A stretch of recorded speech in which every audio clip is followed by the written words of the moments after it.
We're recording this on Thursday, December the 31st. It is New Year's Eve. Many of you will be listening to this in the new year. It'll be 2021. So a big happy new year to everyone.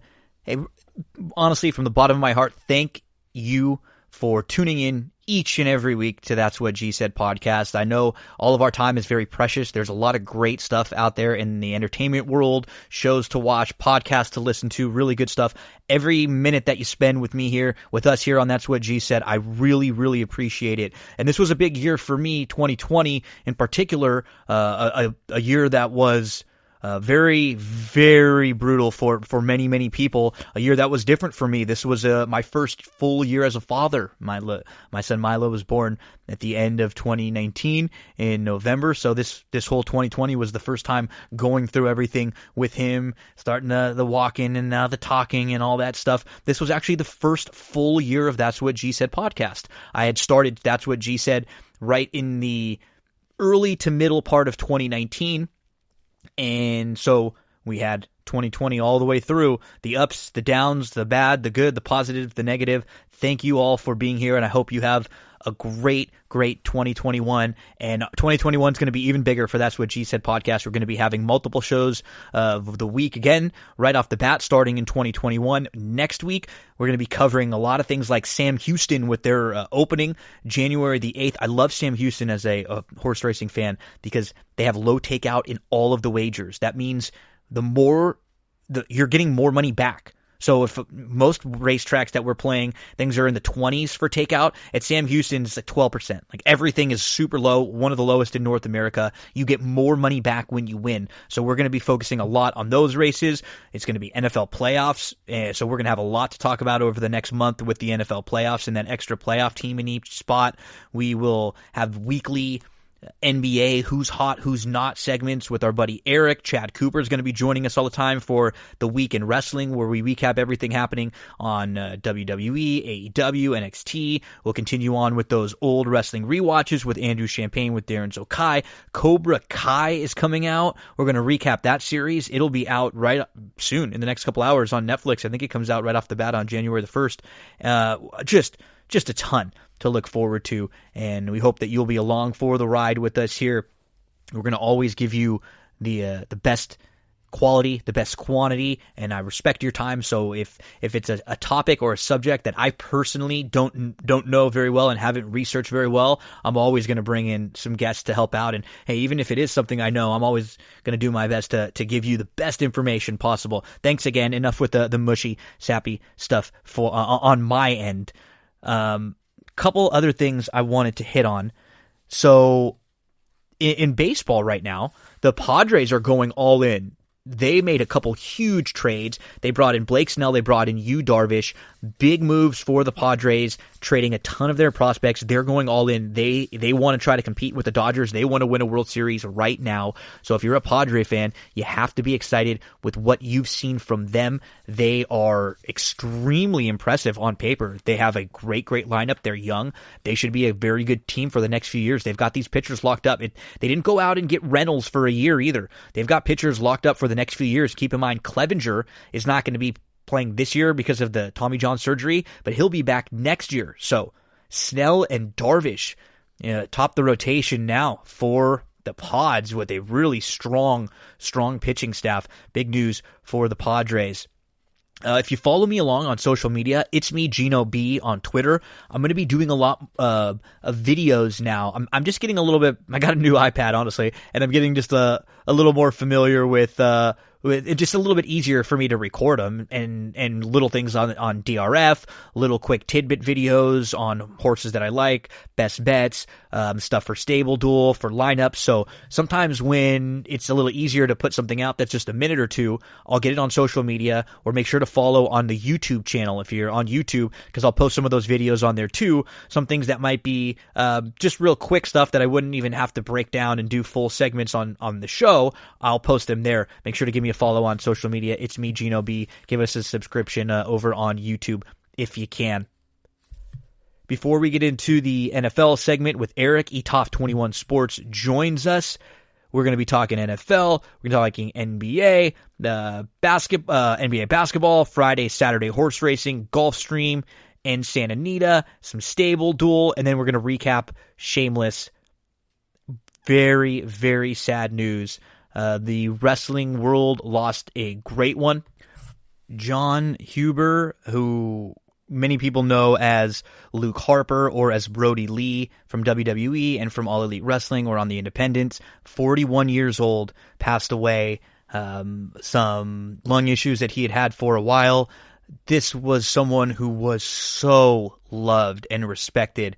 Everybody has an unbelievable story, and the outpouring, like somebody passes away and you hear a lot of positives, but this is like overwhelming how many different people all over just love this guy. Everybody knew he was a star. They wanted the best for him. He was kind, he was smart, and All Elite Wrestling did a tribute show on TNT on Wednesday evening. If you have not seen it, and if you're a wrestling fan, go back and check it out. It was really, really powerful and emotional what they did. They involved John's son and his family, a lot of the wrestlers who were part of his team, his group, the Dark Order. There wasn't a whole lot of good guy, bad guy stuff throughout the show. There were little bits of it, but it was more of a moment for everybody to relish in it together and celebrate John. And it was a cathartic experience. It was really, really sad, but it was something that was powerful, and they gave John a tribute in the way they knew how. So shout out to Luke Harper, Brody Lee. We will miss you very, very much. Going to get into, as it's never easy to make a transition from all the sad stuff, especially something like that, the loss of Brody Lee, into others. But we will move along to our NFL segment. We're going to talk with eToff 21 Sports, discussing NFL Week 17, all the possibilities. Before we get into that, I want to let you know about oldsmokeclothing.com. That's the website. If you are a horse racing fan, or if you know someone who is, this is a really cool site. It's all sorts of horse racing swag, t-shirts, hats, all memorabilia. If you use the promo code GINO, it'll get you free shipping on your order. oldsmokeclothing.com, promo code GINO. A little heads up on the discussion with Erik.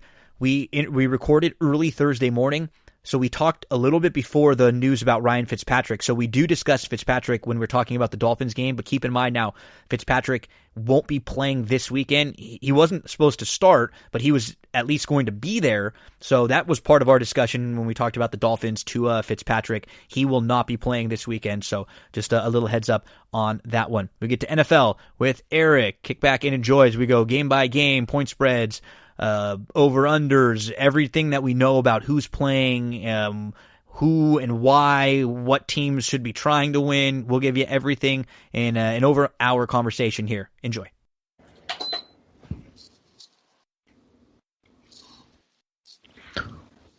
NFL Week 17. Can you believe it? We are here, and I'm recording this on the morning, New Year's Eve morning, with our good friend Erik, eToff 21 Sports. We got a big weekend coming up, and Erik, this is a different year than we've ever had. Obviously, the COVID stuff is number one, but number two, in the NFL, we're going to have an extra playoff team, so that means this last week, instead of the 6 teams that would make it in each conference, we're going to have 7.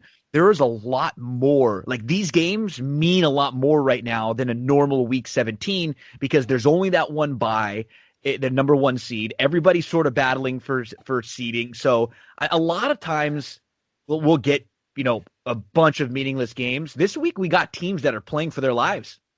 We have a lot of teams that are battling to stay in it, and it's going to be that which creates value as us as bettors. So, there's great betting opportunities this week. Yeah, we got to sort of predict and, which teams are maybe kind of checking it off and saying, okay, Cancun time, we're done for the year. And then maybe some other teams who don't have a playoff spot to play for, but maybe they're just playing for pride and or perhaps a future of a coach they like. Let's get right into the 16-game slate coming up this weekend. As we go through the games, we'll sort of mention some of the possibilities for teams and what they would need to get into the playoffs too. So we kick off with the Vikings at the Lions. Your Lions here, Vikings minus 6.5. Over under in this game is 54. Vikings 6-9 straight up, 6-9 against the spread. Lions 5-10 straight up, 6-9 against the spread.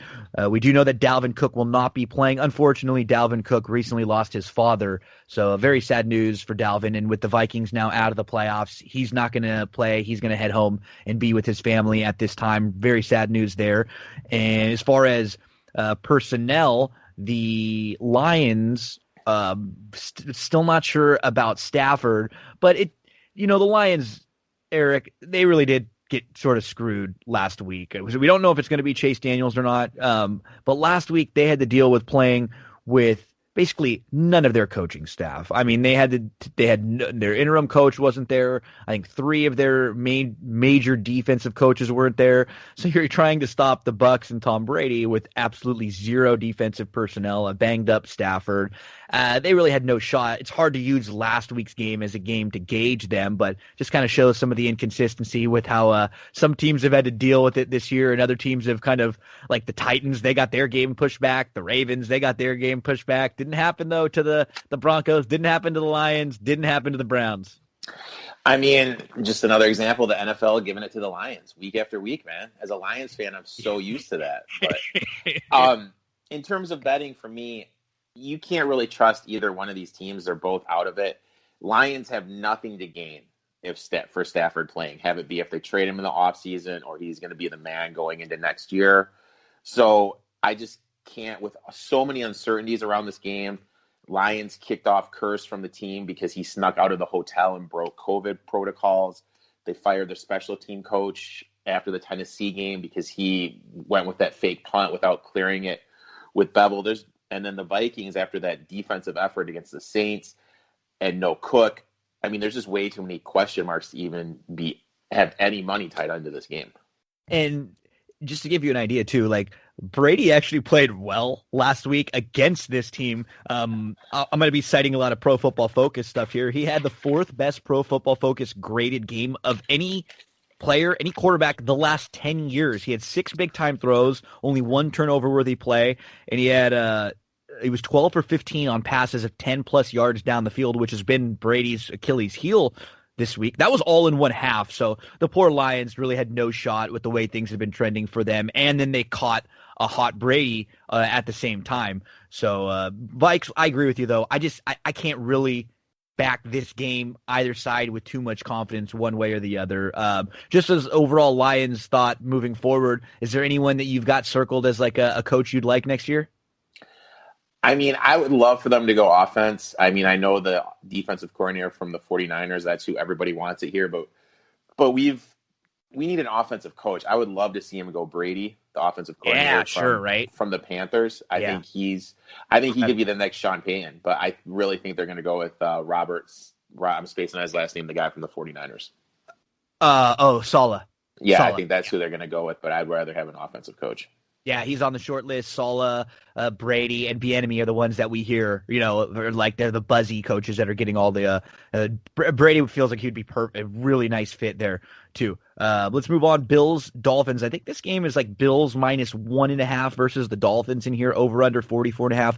Bills 12-3 straight up, 10-5 against the spread. Dolphins 10-5 straight up, 11-4 against the spread. So now we get into the games that really start to matter as far as playoff seeding are concerned. So here's what the deal is in the AFC, Eric. We've got 5 teams that are at 10-5 that are battling for 4 spots. The Titans or Colts are going to win the AFC South. One of them will win the AFC South. One of them will be in. Of the other teams, the Dolphins are actually in the best shape. They're currently the number 5 seed because they've got the tiebreakers over Baltimore, over Cleveland, over Indy. So right now, if Miami wins, they're in.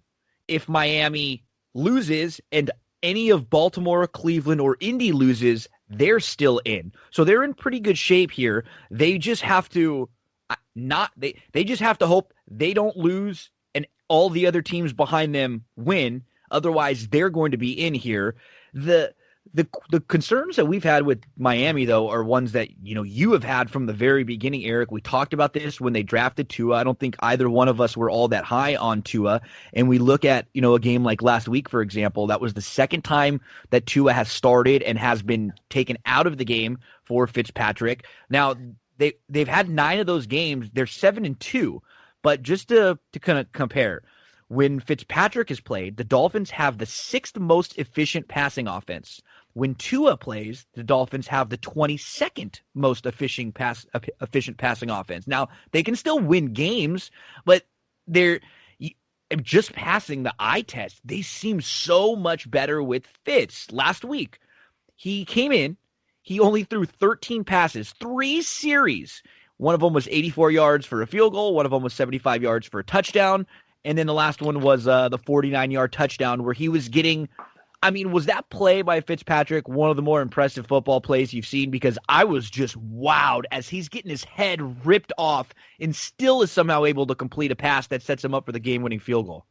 That just shows how strong he actually is with his arm. When people think arm strength, Ryan Fitzpatrick is never toward the top of the list, but the fact he was able to throw that with his head torquing the other way is insane to me. But also on the other side, what the hell were the Raiders doing? Why are you in cover 2 in that situation with the DB pumping, biting on the play fake? Terrible. Absolutely terrible. And we see the coaching, unfortunately, on the Raiders. This was a bizarre last 5 minutes of a game that went back and forth and back and forth. I just we watched this Dolphins team, and I can't play that at this number because this number has moved a lot. So if you wanted to play the Dolphins, you could have gotten a lot better value earlier in the week. And I don't the Bills are trying to secure the 2 seed. Sure, I just don't know if they are going to go all out. For example, Cole Beasley's hurt. He's week to week right now. John Brown just came off IR, but he's on the COVID list. So you probably don't expect to see either one of them. How much are we going to see Josh Allen in this game if it's just a matter of the 2 to the 3 seed? Neither team is going to get a bye, anything like that. So I don't know. I guess I just don't have I think Miami obviously needs to win this game. But if you're the Colts, this is probably your best chance to get in, because if you're the Colts and you're looking around, you're on the outside looking in right now. You need one of these teams to lose. The Ravens, who are a 12-point favorite at Cincinnati, the Browns, who are a 10-point favorite against the Steelers, or the Titans, who are a 7.5-point favorite at the Texans. So the Dolphins, as an actual underdog in this game, are the only – it feels like your best shot for them to lose and you to get in if you're the Colts. Oh, for sure. And with what you were saying, with the way the line is moving, it suggests that the Bills, it's been leaked to somebody who placed the wager that they're going to be resting their starters. When that happens, it's safe to say that the under is the way to go if you miss the value on the side, just because, as we've talked about, you can't really trust Tua, and the offenses look so and he's starting with him playing. Yeah. And so, as I said, he's starting. And so can you imagine if this is a game where we're getting Tua against a Bills defense that has been a lot better in the last 4 or 5 weeks against Matt Barkley? Yeah. And a good Miami defense. Matt Barkley won't be able to really move the ball there much. So you're right. That would be no points at all if it's those two. And the total has moved half a point. It opened up at 44.5. It's down to 44. When the side opened up at Buffalo laying 3, now Buffalo is laying 1.5. So the value is definitely on the over-under if you're going to play it. Let's get to one of those other important games. So we've got some of those AFC important games all in a row here with the Ravens at Cincinnati. This one looks like it's around 12 or so, 13 even in some spots. Baltimore minus 12 to 13 at Cincinnati, over-under 44.5 in this one. The Ravens are 10-5 straight up, 9-6 against the spread. The Bengals are 4-10-1 straight up, 9-6 against the spread. The Ravens have been beating up on the softer part of their schedule, and they're in a really nice spot at the moment. Just to give a little shout out to Brandon Allen for last week. So they played against the terrible Texans defense, but Brandon Allen, the Bengals QB, he had coming into that game in his 6 previous starts. He had been graded at 44.5. That was his passing grade out of 100. On Sunday, he got a 91.4 grade. He made 5 big-time throws, 0 turnover-worthy plays. He was the highest-graded quarterback of the week on throws over 10 yards, and he had the second most 20-plus yard passes. He had 5 of those, and it was actually the 4th highest successful passing rate in a game for the Bengals in the last decade. So he was phenomenal last week, just a shout there, in which was actually a fun game. I played the over in that game, so I'd love to see the points being scored back and forth. I mean, I don't know if the Bengals are going to even really care to beat Baltimore, but they've been feisty in their last few weeks. They've played a little bit better. Spoiling things, ruining things for a rival would be great. It's just, comparing what these two teams are playing for and what Baltimore is playing for here, it's so hard to back Cincy to win the game. I don't know, maybe 13 on the road. A lot of these games are ones, like you said, where if you have a strong opinion, great, play it. But I don't know. This is a game that I'll be kind of steering away from. And if I would play anything, it would probably be the Bengals side plus the 13 at home. I mean, I hate laying double-digit numbers, but the more and more I look into this game, Lamar is 12-1 as a starter in December. Bengals are 25th versus the run, according to DVOA. And the Ravens are the best running team, averaging 177.8 yards per game. Ravens are getting Campbell, Peters, Jimmy Smith, all back.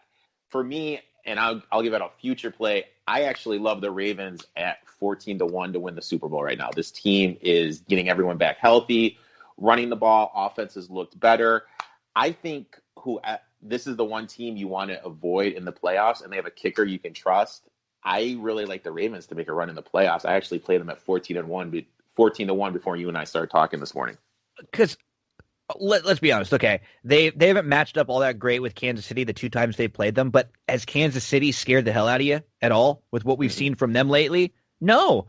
And I mean, Buffalo is probably one of the more well-built teams right now, but they don't scare you. The Steelers don't scare you. I mean, so if you're Baltimore, I think right now the way you're playing, and are you beating up on bad opponents? Sure, but does that sometimes help you to get going in all the ways you needed to get going offensively, get the confidence, start flowing? Dobbins is running the ball better. Lamar looks a lot better. Just Marquise Brown looks much better. Andrews has looked a little bit better. So, yeah, this offense is humming. That's a good point, Eric, too. Also, you have to look at one-possession games, because that's basically a coin flip. Ravens right now, if every one-possession game went their way, they'd be 12-3. They'd be running away with that division. They've had a lot of bad luck, and also against the Chiefs game, they blitzed and left their guys on the islands all game. I really think Harbaugh on the defensive staff is going to learn from that and not give Mahomes so many blitzes. And they're going to be trouble to get out. They're going to be a tough out. We move to the Browns against the Steelers. Oh, the poor Brownies last week. They were one of the teams that they were missing all of their wide receivers. They were also missing a couple offensive linemen. Keep an eye on the Browns, too, because they've had a lot of COVID issues, so their facilities have been opened and closed a couple different times throughout the week. As of recording this on Wednesday, they haven't really been able to recording this on Thursday. Wednesday, they hadn't really been able to practice. They were just sort of able to do kind of walk-through stuff, but no real stuff because of all the contact tracing of COVID. They will not have safety Andrew Sendejo, but they should be getting Jarvis Landry back, so keep an eye on that and keep monitoring that. This was funny, Eric. This is the first time the Browns, who are a 10-point favorite, playing the Steelers over-under in this game, 42.5. Browns are 10-5, 6-9 against the spread. Steelers 12-3, 9-6 against the spread. The first time the Browns are favored by 10-plus points over a team with a winning record since 1968. The Browns have not been favored by more than a field goal against Pittsburgh since 1989. So 30 years they haven't been favored by more than a field goal against one of their rivals. But we know that Ben Roethlisberger isn't playing. Pittsburgh has locked up the division now, and they will be starting Mason Rudolph. And I'd imagine, Watt and some of the other veterans on Pittsburgh, we may not see them a whole ton. This line absolutely is telling you that Pittsburgh's not going to be playing anyone. And fingers crossed that Cleveland is getting some of their key players back. Already mentioned Jarvis Landry as one. I was listening to Stefanski talk and stuff after the game and reading some of the things. I think if they would have had another day or two to get things right, he sounded like I would have probably had Kareem Hunt playing receiver more and move things around. It felt like it just hit them so quickly, like the day before. They didn't even really have a ton of time to get a game plan out there. I think they're going to be a lot better this week. This is the biggest game that Cleveland's played in 20 years, right? I mean, all they have to do is win. Can you imagine just telling the Browns before the season, you're coming up to the final game of the year, the Steelers have already clinched, they're not going to be starting Ben Roethlisberger. You have to win one game to get yourself into the playoffs. That's what you have to do here, Browns. Baker Mayfield, it's put up or shut up time. I've backed you and I think both of us have backed them a lot this year in individual games, and I've stuck up for Baker a lot out there. This is your time, Browns. Like, your moment is right now. Go beat your rival that doesn't even want to win and get the hell into the playoffs. To me, this is the most interesting game of the day because you have the Mason Rudolph, Myles Garrett dynamic. What's going to happen? Is anything going to happen when Garrett gets to Rudolph for the first time? To me, that's a huge factor that people really haven't been talking about. Another thing you touched on, who's going to come back and who's not coming back for the Browns. I saw an ESPN blurb this morning. The facility was shut down again today, Tuesday morning, because a player tested positive for COVID. Number 3, if Mayfield doesn't win this game, you have to figure they're moving on from him because neither Stefanski and the GM, Mayfield wasn't their guy, and he's been put in the position to get them in the playoffs. And losing 2 in a row, one of them to the Jets, one of them to the Steelers who are resting people. If Mayfield loses, this is the end of his time in Cleveland. And lastly, Stefanski, I know he had players out last week. I really felt he was out-coached by Adam Gase. I mean, in what world is Nick Chubb only getting 11 carries? It was the first time I felt this year that I didn't like what he said. That I felt that way too. And I give him a little mulligan for what he said afterwards, but I agree. This was the first time where I watched a game and went, man, I don't know what they're doing. And like you said, that the running, they weren't succeeding running the ball, but they just stopped running it early. Why weren't they getting a little more creative with how they were trying to get Chubb or Hunt the ball? I mean, they were just down and they just started throwing. I mean, I think Austin Hooper had 15 targets and he only caught 7. I agree with you. I was the most disappointed I've been with Stefanski and with Baker all year last week. And isn't it amazing, Eric, how quickly in the NFL, when you only have 16 games, things can turn? Because even just last week, heading into that Jets game, Baker had come off of the week where he looked good on Monday Night Football, even though they lost to the Ravens. They came back where it was sort of a trap game against the Giants, and they beat the Giants and sort of quieted anyone who would have said, okay, this Browns team is not good. But then he come back last week, whether or not it's his fault, Stefanski's fault, the COVID stuff, you got to win that game. He's got a chance again. All he has to do is come back, bounce back, win, and you'll buy yourself another year or some more time. It is funny, though, because it feels like the difference between them making the playoffs is like a huge deal. And it's something that they can't get rid of Baker or Stefanski for. But if they don't, because of like losing to the Jets and losing to the Steelers, then you may have to think about it like cutting ties with Baker or maybe bringing another veteran in to like beef up a competition. I don't know. You're right. It feels like this one game could definitely change a lot of things for the Browns in the next few years. Oh, and it's interesting just because like you think about it a couple of weeks ago, we were talking about the Steelers not winning the North. We're talking about the Browns winning the North. And I mean, it just comes down to this is going to be the most turmoil that's been in the Browns locker room. When you and I did the preview show on your podcast, we said it came down to Stefanski going to be able to control the room, and this is going to be the week we get to see if he can do it. Let's move on to the Patriots versus the Jets. Patriots -3.5 against the Jets. Over/under in this game is 40. Patriots 6-9 straight up, 6-9 against the spread. Jets 2-13 straight up, 6-9 against the spread. So the Jets, they're going to be picking second now after the first 13 losses of the year. They've come back and won 2 in a row, and they will not be getting Trevor Lawrence, it looks like. So this is another one of those games where it's just hard to get a feel for. I mean, the Jets are playing better than the Patriots are playing right now. You look back to a few weeks ago, the Jets should have beat the Raiders also in that game. I just don't know if I have a whole lot of interest in this one. But if you're the Patriots, don't you have to play Stidham here and just sort of get a look at him? You got to look at Cam all throughout the year. Who cares if you win this game and you go to 7-9? Wouldn't you be better off seeing, okay, could Stidham at least be like our legitimate backup or be someone who we could get behind? Because they were going to get behind Stidham to start the year, and then they signed Cam late, and they ended up, incorporating him. I haven't been impressed with anything to do with Cam this year, and I can't imagine the Patriots are thinking about starting next year with him as like their main quarterback. They have to look around elsewhere, right? Oh, with how poorly the offense has looked since Cam came back from COVID, it's really hard to trust them moving forward.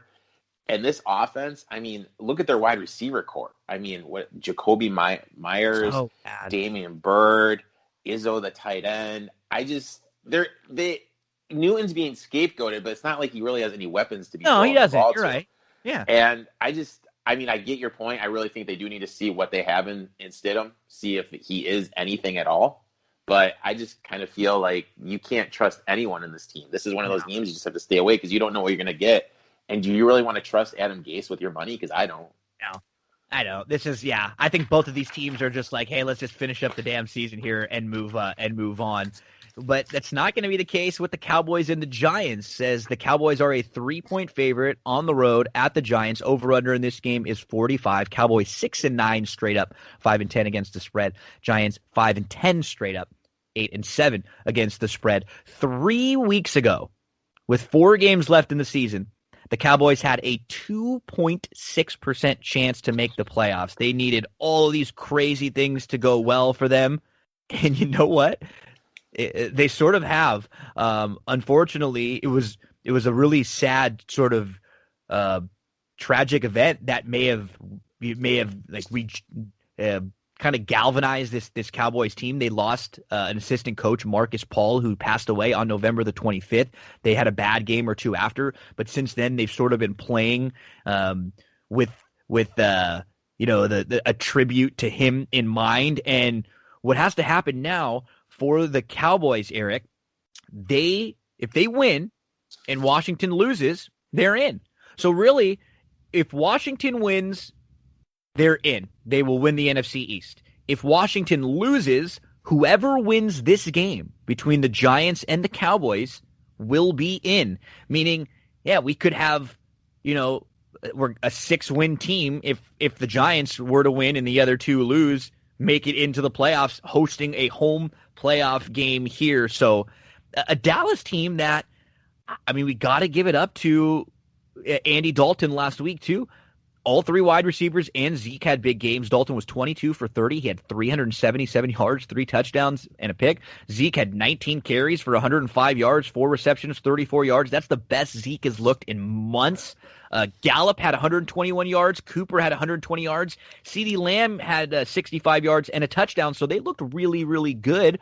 Daniel Jones was a full participant on Wednesday at practice for the Giants, so it looks like he is going to play. Another game where a few weeks ago, the Giants were playing so well. Everybody just, like, the money moved big on them as far as winning the division. They looked like they were going to be a lock to win the division, but they've struggled. They've had some quarterback issues. I think some coaching questions here and there.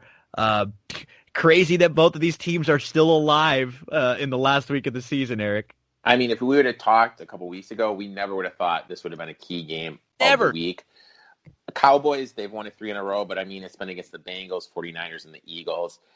And because of those defenses are so depleted, those games really didn't impress me. In a game like this, a critical game, I'm going to look to the home team and the team that has the better defense.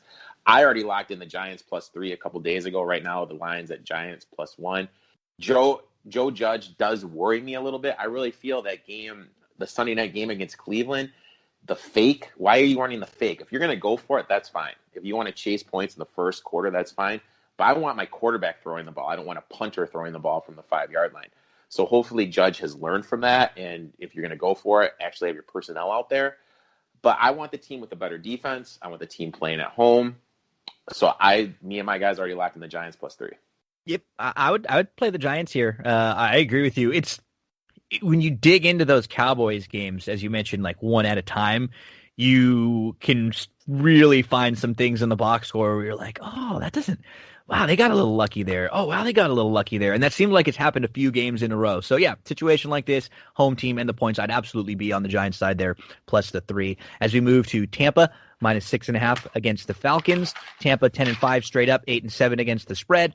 The Falcons are 4-11 straight up, 7-8 against the spread. Tampa did secure a playoff spot last week, but they have said that they are going to play their starters and try to get to 11 wins. And so that's just something to keep an eye on.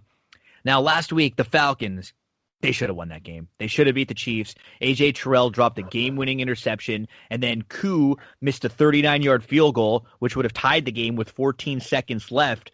The Falcons' defense has been playing a lot better since they fired Quinn, but I look at this spot. They're on the road. I don't really have too strong of a feel in here. What's interesting, though, Eric, there's like 3 or 4 teams who had pretty easy schedules to end their year. The Ravens were one of them. Tampa's one of them. Seattle's going to be another one. And so these teams are able to really get right and moving in. We're going to have to ask ourselves when we come playoff time, are these teams good right now, or do they just look better because they were beating up on bad teams? This might be one of those teams next week. I just don't really have a strong feel on this one in week 17.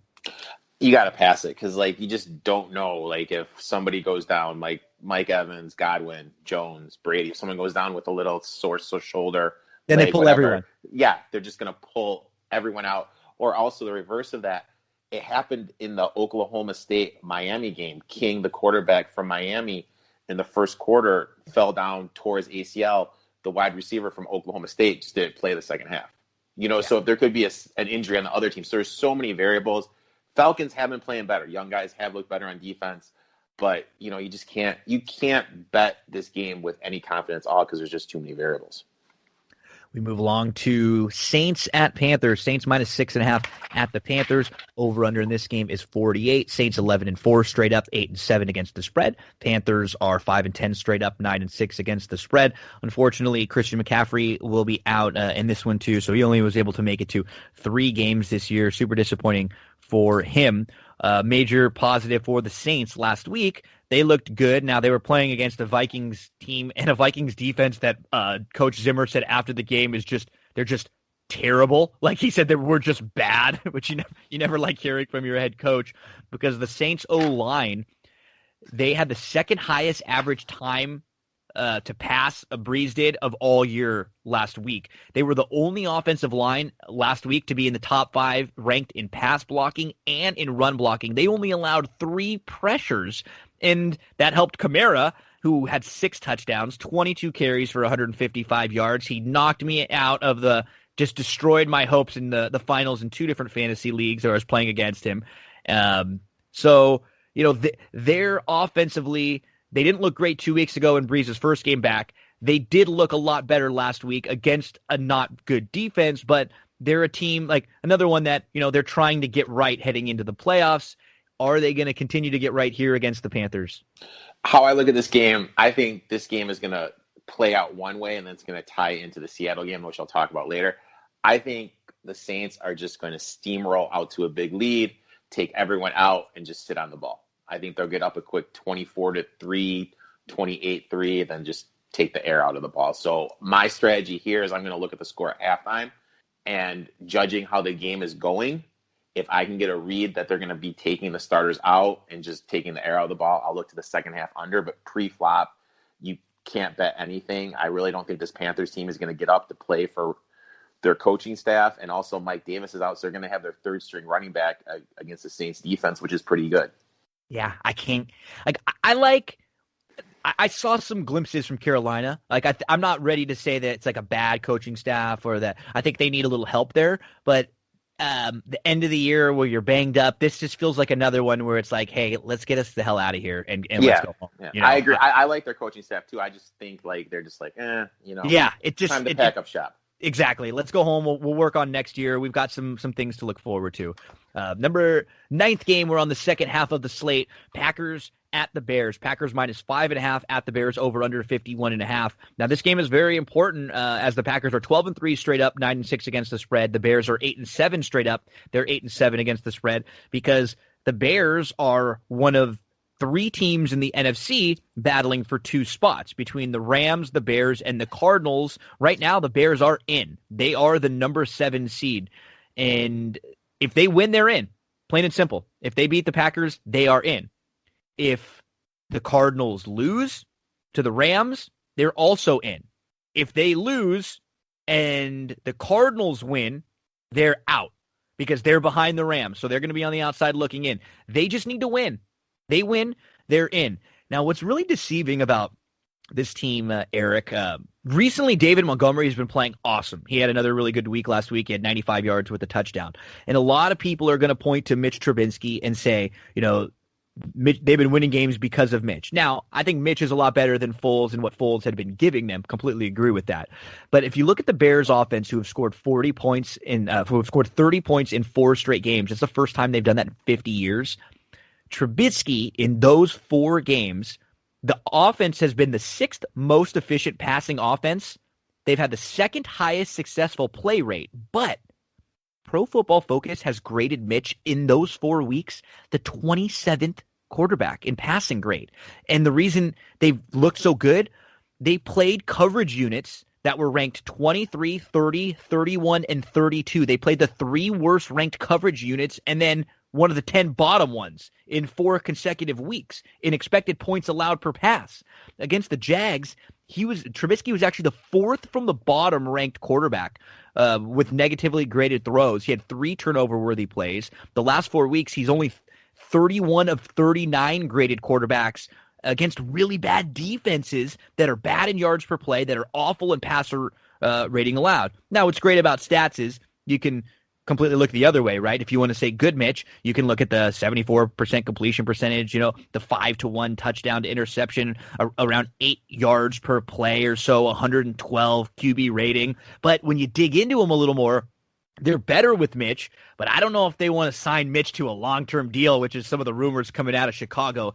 A massive game this weekend for both of these teams. The Packers need to win to secure the number 1 seed, to secure the bye. It would be, think about if you're the Packers trying to have the Saints and, teams like the Bucks have to come to Lambeau and play with the snow versus having to go on the road and play one of those teams. You want them to come play you. This is a huge game for 2 of the all-time, great, all-time original NFL franchises that are both, needing to win for themselves. This game I have this game circled. I love this game this week. Now, I call Trubisky the truth. I know no one else does, but I love that guy. And he has been put in a position to succeed ever since Bill Lazor has taken over the play calling duties from Matt Nagy. One of the main things I look at, especially when I do the fantasy football stuff, is you got to look at the play caller. And granted, I know the matchups haven't been that good, but if you look at the amount of carries Montgomery has been getting, that wasn't happening even when they had good matchups when Nagy was there. So Lazor's understanding the matchups, and he's understanding where to attack it. If you look at the Packers are 5th worst DOVA against the run this year. They look better on Sunday Night Football because they're doing 5 defensive linemen. Are they going to do that again on Sunday? I don't think they will. I think it was just a one-time thing to stop Derrick Henry because they don't put David Montgomery in the same realm of players as Derrick Henry. I think they're going to go back to their base 4-3. And I really like the Bears in the spot. I don't like the Packers. Offense has been looking good. I feel the Packers are going to be overvalued after the beatdown they put on Sunday Night Football. Since the game is close, right now the first half over-under is at 24.5. If that gets juiced up to 25, I'm definitely going to take the first half under. I actually like the Bears +3 first half. I like the Bears +5 for the game. And I actually like the Bears just straight up to win just because the Packers have been trending so well and they've gotten so much stuff to go their way this season. That regression is going to come, and Trubisky's playing for money. The Bears didn't pick up that 5th-year option. And since they didn't pick up that 5th-year option, they're going to have to pay him probably twice as much just to stay. And he's going to leave for sure now. So I'm on the Bears. I agree with you. Yeah.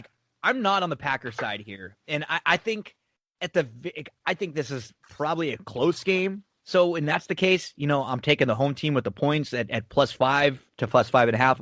Look for the best Bears line that you can find. When it comes down to who needs to win this game more, it's obviously the Bears. Like, needing to win for the 1 seed is a lot different than needing to win to get in. And like you said, for someone like Mitch, and maybe, who knows, maybe even for Nagy. Like, if Nagy gets in and they're in the playoffs and they make the playoffs 2 out of 3 years, this guy can't get fired. Like, they can't get rid of him when he's had 2 winning seasons. If that's the case, if they end up 9-7 here and they make the playoffs. So all the Trubisky hate for me, or all the negative stats that I was pointing out, I'm still on the Bears side here. Just getting the points at home. I could see Green Bay winning this game by a field goal, even in a back and forth late game. Give me Chicago with a little bit of value here. And there's so much. This is a typical spot you look for as a bettor. A home team, second game interdivision, getting points at home. I love that situation as well. Let's move to Colts versus the Jags. Now, the Colts, they're the number 8 team right now. They could win 11 games and not make the playoffs because they need help. They need Tennessee, Miami, Baltimore, or Cleveland. One of those teams has to lose in order for Indy to jump into the playoffs. And you know what, Eric? I've liked the Colts all year long. And when you look at the Colts and you break down their schedule, I mean, they didn't lose a lot of games. In the games they lost, they very easily could have won most of them. A big issue for the Colts, their offensive lineman, Anthony Costanzo, out for the rest of the year. That's a big, big loss. So if they do make it into the playoffs, that's going to hurt them. They were up 24-7 to Pitt last week. They completely blew it. They lost to the Jags in week 1, and then they lost a super winnable game to the Ravens that, when you look back at it, it looks like they got beat up, but they really didn't. There were like 2 game-changing plays. If they don't make it, those are the games they're going to look at and say, you know what? It was our own fault, because they can beat any team. They are good enough. They're well coached. They have a very good defense. They've got playmakers, but they hurt themselves. And right now, they need some luck. I think it's going to be Minshew playing this week. They're 10-5 straight up. The Colts 8-7 against the spread. Jags just 1-14 straight up. 6-9 against the spread. Total in this one is around 49.5 here. I mean, I think the Colts are going to win this game. I don't want to lay 14 on the road, and the Colts are going to be looking around at the scoreboards and hoping somebody else gets beat. And the teams they need to get beat are, like I said, 8-point, 10-point, and 12-point favorites. The Dolphins are really the team that they're going to look at and say, come on, Buffalo, we need your help. And also, Wright announced that he's not going to allow any of the scores in the stadium. So you don't have to worry about the Colts players getting up big, seeing the games that they have no shot, and just completely tanking and not giving forth the effort. I think the Colts win. I think they win big, but I just can't lay that big of a number. This is just a stay away for me too. Yeah. No, can't lay 14 here. Right next door to them, it's going to be the Titans against the Texans. The Titans -7.5 at the Texans, over under 56. Texans should have beat the Titans when they played the first time. You and I backed them that game, and now that was still bitter. I'm still bitter. Me too. About that. I'm still pissed about it. The Titans are 10-5 straight up, 7-8 against the spread. The Texans 4-11 straight up, 5-10 against the spread. They're saying Watson's going to play here. He's not even on the injury report. And David Johnson actually looked pretty good last week. He had 12 carries for 128 yards and a touchdown, 3 receptions for 11 yards for another touchdown. The Titans just got the crap kicked out of them on Sunday night, so everybody saw them get beat up by Green Bay. But the Texans just lost to the Bengals. Their defense is terrible. I imagine points are going to be scored in this game with a super, super high total. I mean, it would be fun. This is I don't think the Browns are going to lose to the Steelers. I don't think the Ravens are going to lose to Cincinnati. I do think there's a chance here that Watson could go up and down on this awful Titans defense and make this game interesting. I don't know if I want to back it, because the Titans obviously need to win. If they win this game, they win the division, they're going to get a home playoff game. They could lose this game and be out if the other 4 teams around them win. So I think maybe it's because I want to see the Titans get beat that I'm maybe trying to give the Texans a little bit of a shot in here. What do you think about this game? I like the Texans. I've already locked them +7.5, and I've also locked them into straight win. After the game against the Bengals, J.J. Watt went on TV and he just sandblasted the team. he is obviously the leader of that locker room, and people look up to him. When you get a veteran presence like that, and he puts everyone on blast, if he's the leader, I think he is. This is going to be one of the best efforts from the Texans all year long, because they're going to be playing for Watt, because this could easily be his last game there with that contract and how old he is. Secondly, the Titans defense, they are fifth worst DOVA against the pass. Watson is going to be able to lock up these DBs. So even if they get up like 24-14, 34-24, whatever, there's going to be that chance for the back door, because Watson is so good and the DBs are so bad for the Titans. But with how bad the defense is and how Watson is so good, I think they straight up win here. I'm plus 7.5. I'm Texans too. And I agree. I think a few bucks on the money line too. They're just feisty enough to keep going up and down with you. They know this team. They played them already this year. I like it. And what's nice about Watson, he showed he doesn't even need weapons. Like he's good enough to make whoever bring me Chad Hansen off the practice squad, and I'm going to make him, a quality receiver in the NFL. So yeah, and you hear Watson talk, he's just so smart. Like there's those. He's a good leader. Like I want to go play with him. Yeah. I want to. He'll break it down, and I just feel like they're going to want to give those guys a win. They're going to want to give Watt and Watson a win. So I expect a good effort. Chargers at the Chiefs. Chargers minus 3.5 at the Chiefs. Over under 44. Chargers are 6-9 straight up, 8-7 against the spread. Chiefs 14-1 straight up, 7-8 against the spread.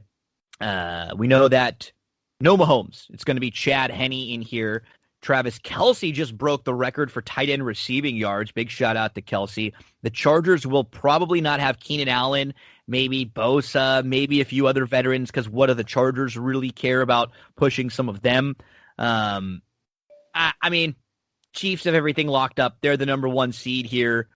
I still would probably play the Chiefs just because I don't trust Anthony Lynn laying points on the road like this, especially if the Chargers are going to be missing some. But I don't think I'm really going to be too interested in playing this game.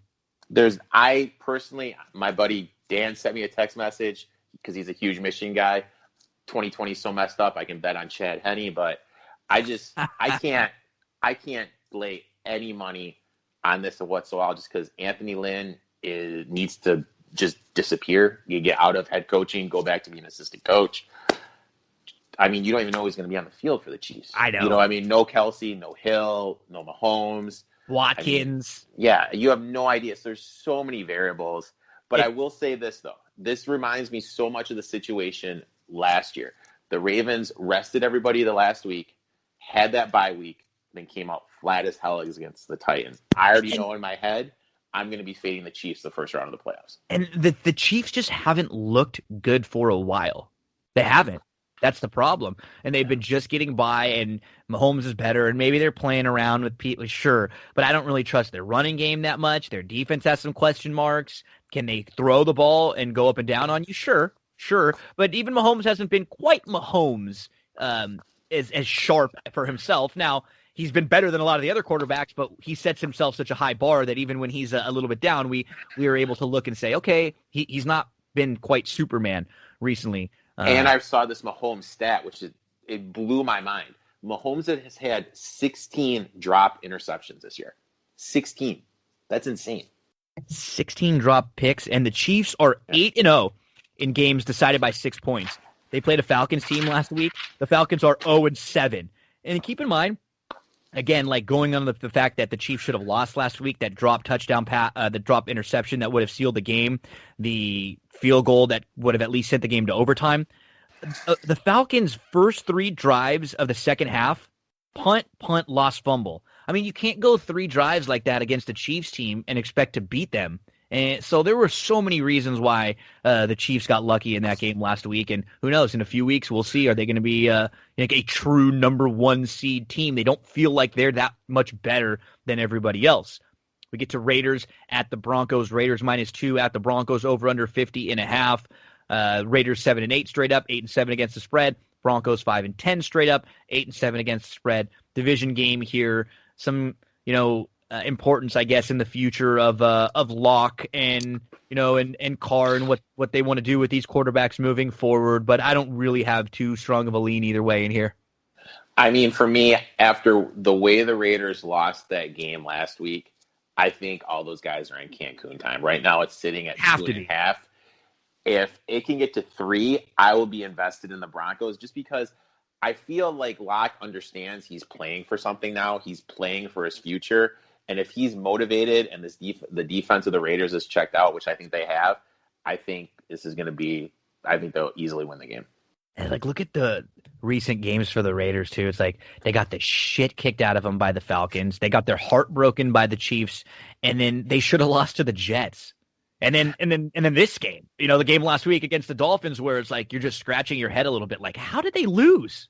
Like how did they lose that game? But yeah, it's going to be another year where like just an to like average year for John Gruden, another not good year for him. Do you think he's gone? Like, I mean, like, no, legitimately, with how they finished the season, he's got a worse winning percentage I saw than Rio in 3 years. If this was another team, another organization, I would think maybe. I think as much as Mark Davis has like loves him and has put into him, I think they're going to give him another year or two. But I mean, he hasn't. I think this has been his 9th year in a row now where he hasn't won a playoff game as a head coach. And that's dating back to before when he was coaching the Raiders. So we're not judging him on Super Bowls. We're just judging him on getting to the playoffs. And even like this year, if we're judging him on how the team looked in the middle of the season, I would have said, okay, he's doing a really nice job. But the problem is this is like the 3rd year in a row, at least the 2nd, where the Raiders were in playoff contention and they just shit the bed, and they did it they did it in situations where you knew, like, I remember we played that Falcons game with the week after they got their heart broken by the Chiefs. It was like the perfect spot to play. So if you're Gruden and you can't tell your team and look at your team and get them pumped up to go on the road after you just lost to the Chiefs when you're still a playoff team, he couldn't get them pumped up then. You bring them back the next week. They should have lost to the Jets if it wasn't for that stupid Williams, call where he let Aguilar get free down the sideline. And then you come back again and you just don't look good. So I'm with you. I wouldn't want him as my head coach for my organization. I think they'll probably still give him another year because they've paid him so much and because Davis just loves him so much. I would move on from him. Me too.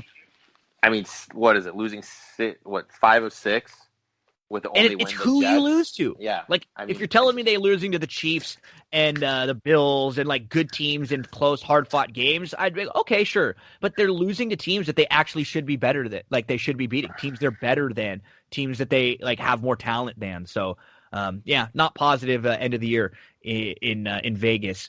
Couple important games to close. We got the Cardinals at the Rams, basically a playoff play-in game here, and no Jared Goff, so we are going to be getting John Wolford starting for the Rams. Henderson is also out for the Rams.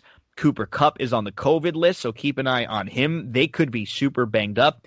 It does look like the Cardinals are going to get Kyler Murray back. Remember, Hopkins was a little banged up last week, but he did finish. But Arizona, just some negative stats on them recently because I do not like Cliff Kingsbury as a head coach. I think he's fine with some of his play calling and design, but he's just terrible with decision making. And some of these numbers go to show you even worse with like the play calling and design. So last week they scored 12 points on 80 snaps, 4.94 yards per pass attempt. They had the lowest expected points added per play offensively last week of any game they've had this year. And in 6 of their last 7 games, they've had their 6th lowest. So they are not trending well at all. Kyler Murray has averaged less than 5 yards per pass attempt in 3 of his last 7. And they go as he goes. They gain more expected points in his 52 scrambles than they have in the 608 drop back passes that he's had this year. On throws of 10-plus yards downfield, he's 20th of 27 with passes on target. So when he runs, they're really good. What's fascinating about this game is you got the Rams who have the really, really good defense. And Goff has been sort of the reason they've struggled lately. No Goff. Do you believe in John Wolford, Eric? I just got to pass. I mean, right? I mean, like the whole thing is like right now it's opened up at 42. It's all the way down to 40. First half over under is 20. I mean, there's just, and the fact this is a winner-take-all game to get in, you know that McVay and Kingsbury are going to be playing stuff tight to the chest. Also, you have no Akers, no Henderson. You're going to be rolling out Malcolm Brown, and Cooper Kupp is out for the Rams too. I mean, I don't like laying points on the road.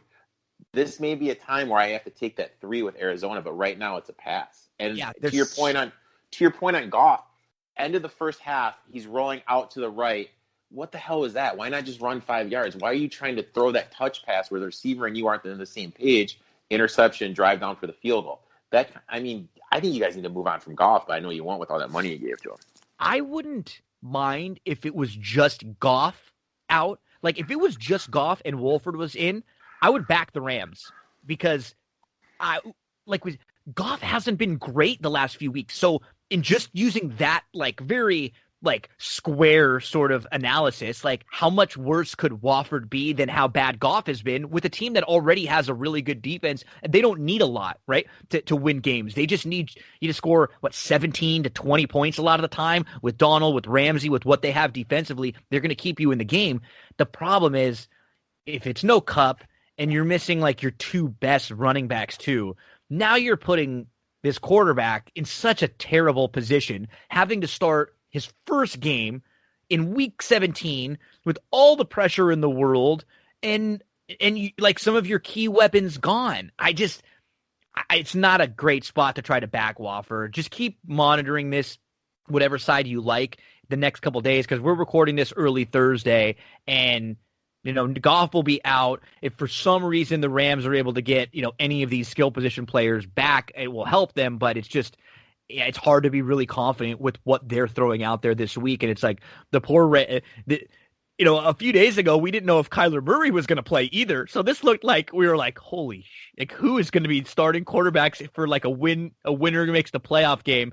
Now Murray's going to play. I mean, I could not imagine him missing this game, even if he was banged up for an opportunity. Well, on the flip side of that, the offense for the Cardinals doesn't look as good when he's not running. I know, and if he's banged up and has got a leg injury, he doesn't run as much. Yeah, he's not going to want to take a hit. So, I mean, if I would have got the 42, I would have played the under. Or maybe there's an early touchdown, I'll look at the under, but the under would be the only way I'd go in this game. 2 games left to discuss. We got the Seahawks -4.5 at the 49ers. Over-under in this game is 46.5. Seahawks 11-4 straight up, 8-7 against the spread. 49ers 6-9 straight up, 6-9 against the spread. And probably the last game for the 49ers for defensive coordinator Robert Saleh, who we mentioned is one of the hot head coaching candidates out there for teams that need a head coach next year. The Seahawks are still, I believe they can still, if things go their way, get the 1. If the Packers and the Saints lost, they would be able to, I think, have a tiebreaker. So they're playing to try to move up a little bit. And obviously they want to win the division. They want to get a home playoff game here. Seahawks, 49ers. I want to just mention a couple Russ stats, which I think are awesome because Russ is so damn good. I don't know how good this Seahawks team is going to be come playoff time because their defense was worse. It's getting a lot better, we'll say that. But Russ, he's played 9 seasons, 8 playoffs, 4 division titles, 2 NFC titles, 1 Super Bowl, should be 2 for that bad play call.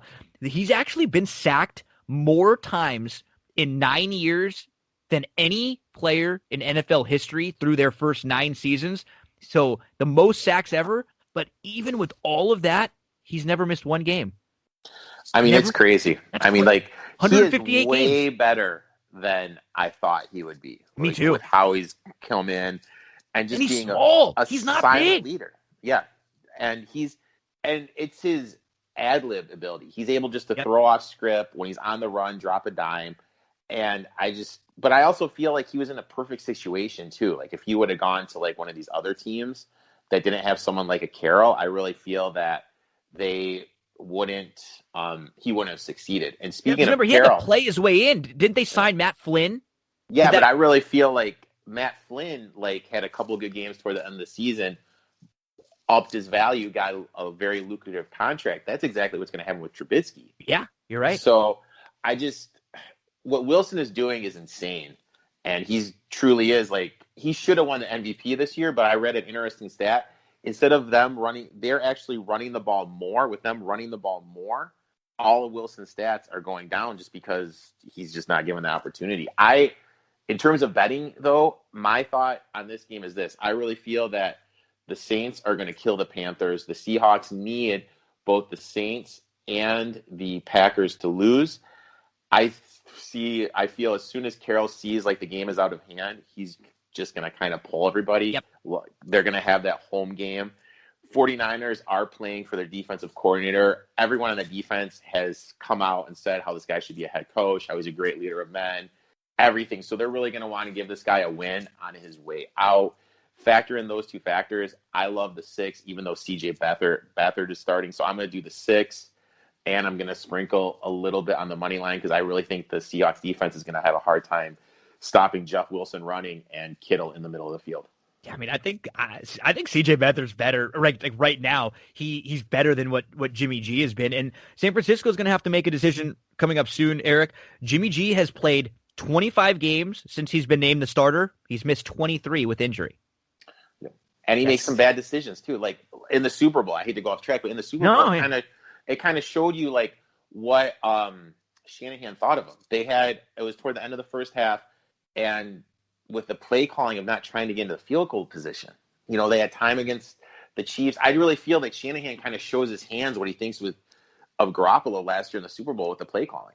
It's the questions that people have about someone like a Goff or someone like a Baker, right? Yeah. Like the same kind of questions is that when you get there, even if you have a really good team that can get you there, if they have to make a decision or two that's going to win you or lose you the game, can they do that? And we don't know a lot of times till we see players get there. And I don't think we're ready to say Jimmy G can never do it. But right now in this situation, it hasn't been great. They're paying him a lot of money. I wouldn't be surprised if he's not their quarterback next year and if they're going to bring somebody else in. Because you have Wentz, hopefully not Stafford by him leaving. Maybe even Cousins, and who am I spacing on? There's one other guy, Matt Ryan. All those guys could be available next year. Yeah, I mean, major opportunities. Even someone like a Jameis, who knows?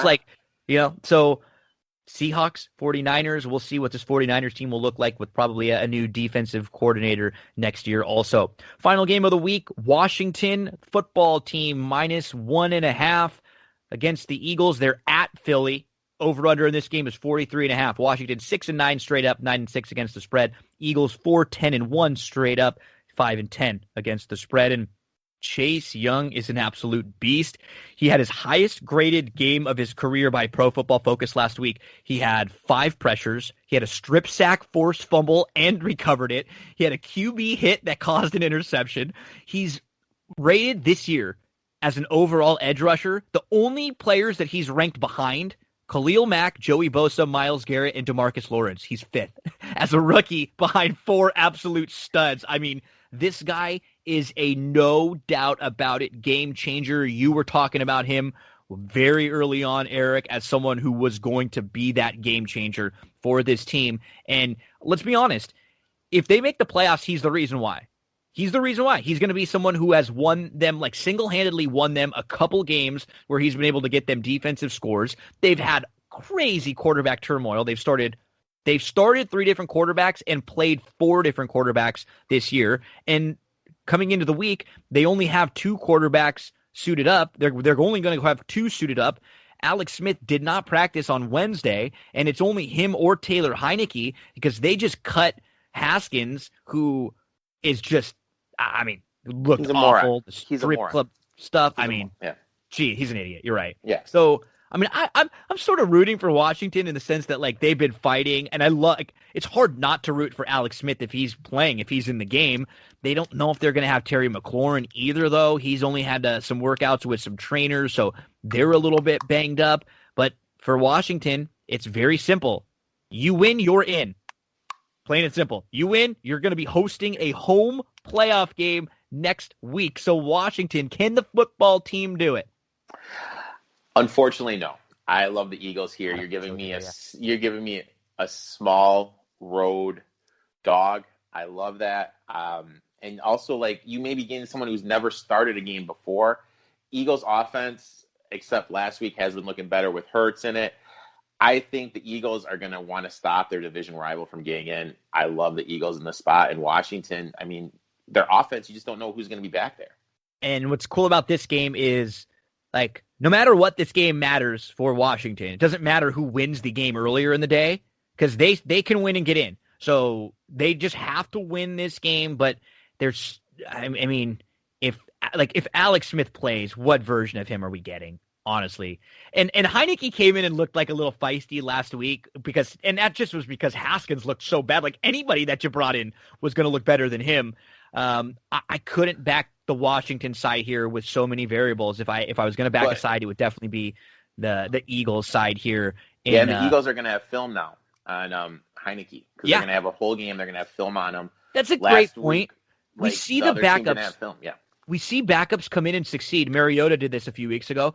It's I don't want to say easier, right? Because, of course, you're not getting the reps and stuff. But when the other team isn't prepared for you and you come in and they're just, we see backups come in all the time and have a good half or just look really, really good. And then after a week of practice or so, they don't look as good the next week. That could be the case here with Heineke and a Philly defense that even banged up, and even a team that's lost a lot of games, like, their defense is still decent to solid. Yeah, and I think this is a coaching staff that they're going to want to give a win to, because they got him that Super Bowl. I think this team's going to put forth the effort and look to stop their division rival from going to the playoffs. NFL Week 17. Man, I can't believe the season is in the freaking books, Eric. You helped us do some previews before the season.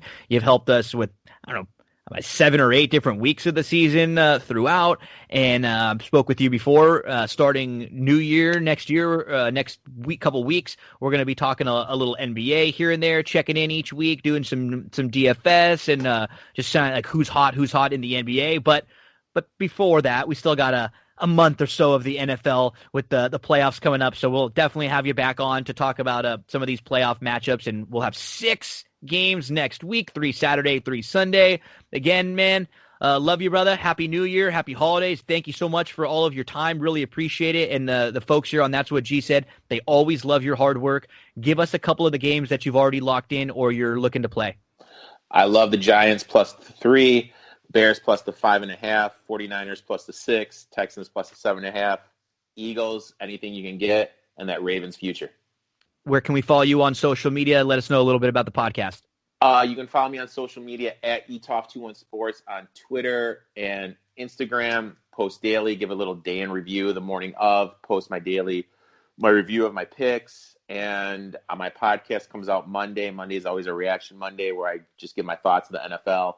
Saturday, ramble about a lot of stuff. NBA till AEW, whatever's going on in the sports world.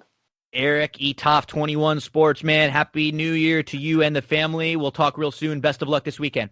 Happy New Year. Thanks for having me on again. That was Erik, eToff21 Sports. You know how to follow him on social media. Folks, we're going to take a quick break, but don't go anywhere. Plenty more on That's What G Said. Big thank you to Erik for helping out like always. He's going to be having, I think, a weekly segment with us where we talk NBA, who's hot, who's not. That'll pick up and start probably after the NFL playoffs, because we'll definitely be keying in on the NFL playoffs over the next few weeks. Some of the games I'm keeping an eye on, possibly looking at the Giants game, possibly looking at the on the Giants side, possibly looking at the Texans side. I like that. I think they have an opportunity to win that game straight up. Also giving a look in the Eagles Washington game to the Eagles there, so keep an eye on a couple of those games, but not as much to play this week for me because there's so many variables. It's just more of a watch, see who gets in, then we can really handicap and sink our teeth into the couple weeks of playoffs that we have. Joining me next week on That's What G Said to talk about some of the playoff games is going to be our friend from Sarah Candles, Tyler Herringer. SarahCandles.com, CERA Candles.com, all natural soy wax candles. None of those toxins, carcinogens, pollutants. I'm burning the Christmas morning one right now as we speak, as I'm recording this.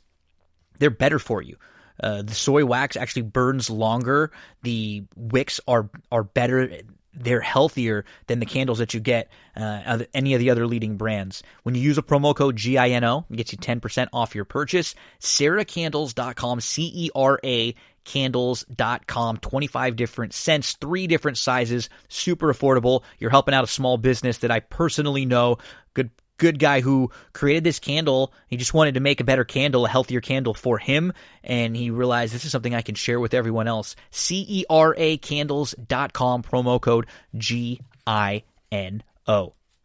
Okay, we're 1 week into the NBA. I'm just going to spend a few minutes on some of the things that jumped out to me, or some of the teams that deserve a little mention for their good first week, or maybe for their bad first week. The Magic are 4-0. A lot of the reason because of Terrence Ross averaging 21 points a game. They're getting 18 points a game and almost 6 assists from Fultz plus a steal there. So you get a little bit more production from the two of them that helps you win a couple games that you shouldn't. How about the Cavs are 3-1? The Cleveland Cavs, who looked like one of the worst teams in the league on paper. I didn't think the Magic were a playoff team either. The Sexton is averaging 25.3 points, and Garland is averaging 18.5, 7.8 assists, 1.8 steals. It's the Sexland backcourt, Sexton and Garland. The Sexland. How about Drummond? Almost 20 points a game, 15 plus rebounds, 3.5 assists, and he's got 2.8 steals and 2.8 blocks. Those are monster numbers for Drummond 4 games in. For the Cavs, the Hawks are 3-1. Trae Young averaging 33 points, 8.3 assists. He's doing this little move where he goes around a screen and then backs up into the person who is chasing him, which is great. And it's like he's like trapping people into fouling him, and Steve Nash was getting pissed yelling about it. So Trae Young continues to step forward. That Atlanta Hawks roster is good. They're good. Brooklyn looks really good. They're 3-2. But the problem with Brooklyn, as far as depth, Dinwiddie is out for the year now. That was a big player for them on nights when Kyrie or Durant were going to sit out, or maybe a night when they didn't quite have it, someone who could come in and give them a little extra punch.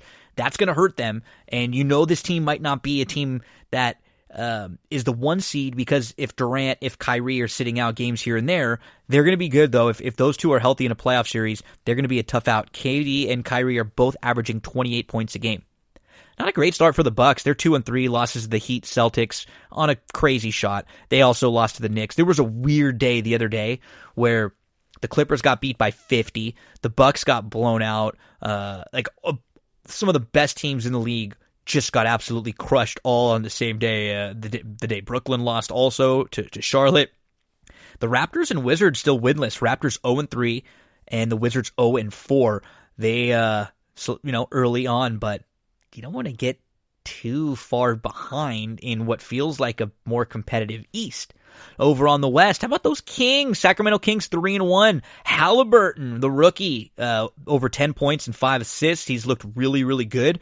They got rid of Bogdanovich, but what does that mean? More Fox and more Buddy. So if those two rise to the occasion, this is a fun Sacramento Kings team to watch. Clippers 4-1. The Clippers, just looking at everyone, the Clippers and the Lakers feel like they've looked the best. I think you could probably put the Nets in that discussion with just how good they've looked and passed the eye test.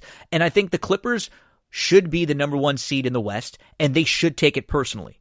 They should look at what happened last year and say, hey, you all laughed at us. We choked it away. That's not going to be the Clippers this year. We're going to go out and prove a point. So a little scare with Kawhi the other night. He got a bad elbow from Serge Ibaka, and his face was just thrown all around. He was bleeding. It was nasty. But they come back, they lose by 50, but that doesn't matter. It's just one game. It was just crazy to see them being down by 50 in a game. Paul George has looked really good. Over 22 points, almost 6 rebounds, and over 5.5 assists. He's shooting 47% from 3 on 7.5 attempts per game. Massive percentage on huge volume. Paul George has looked good. For the Clippers, it should be, let's focus, let's not talk, and let's just win a bunch of games and kick the crap out of everybody, and let's get the number 1 seed, and let's get to the playoffs where we should be and try to win. That's how they should approach this season.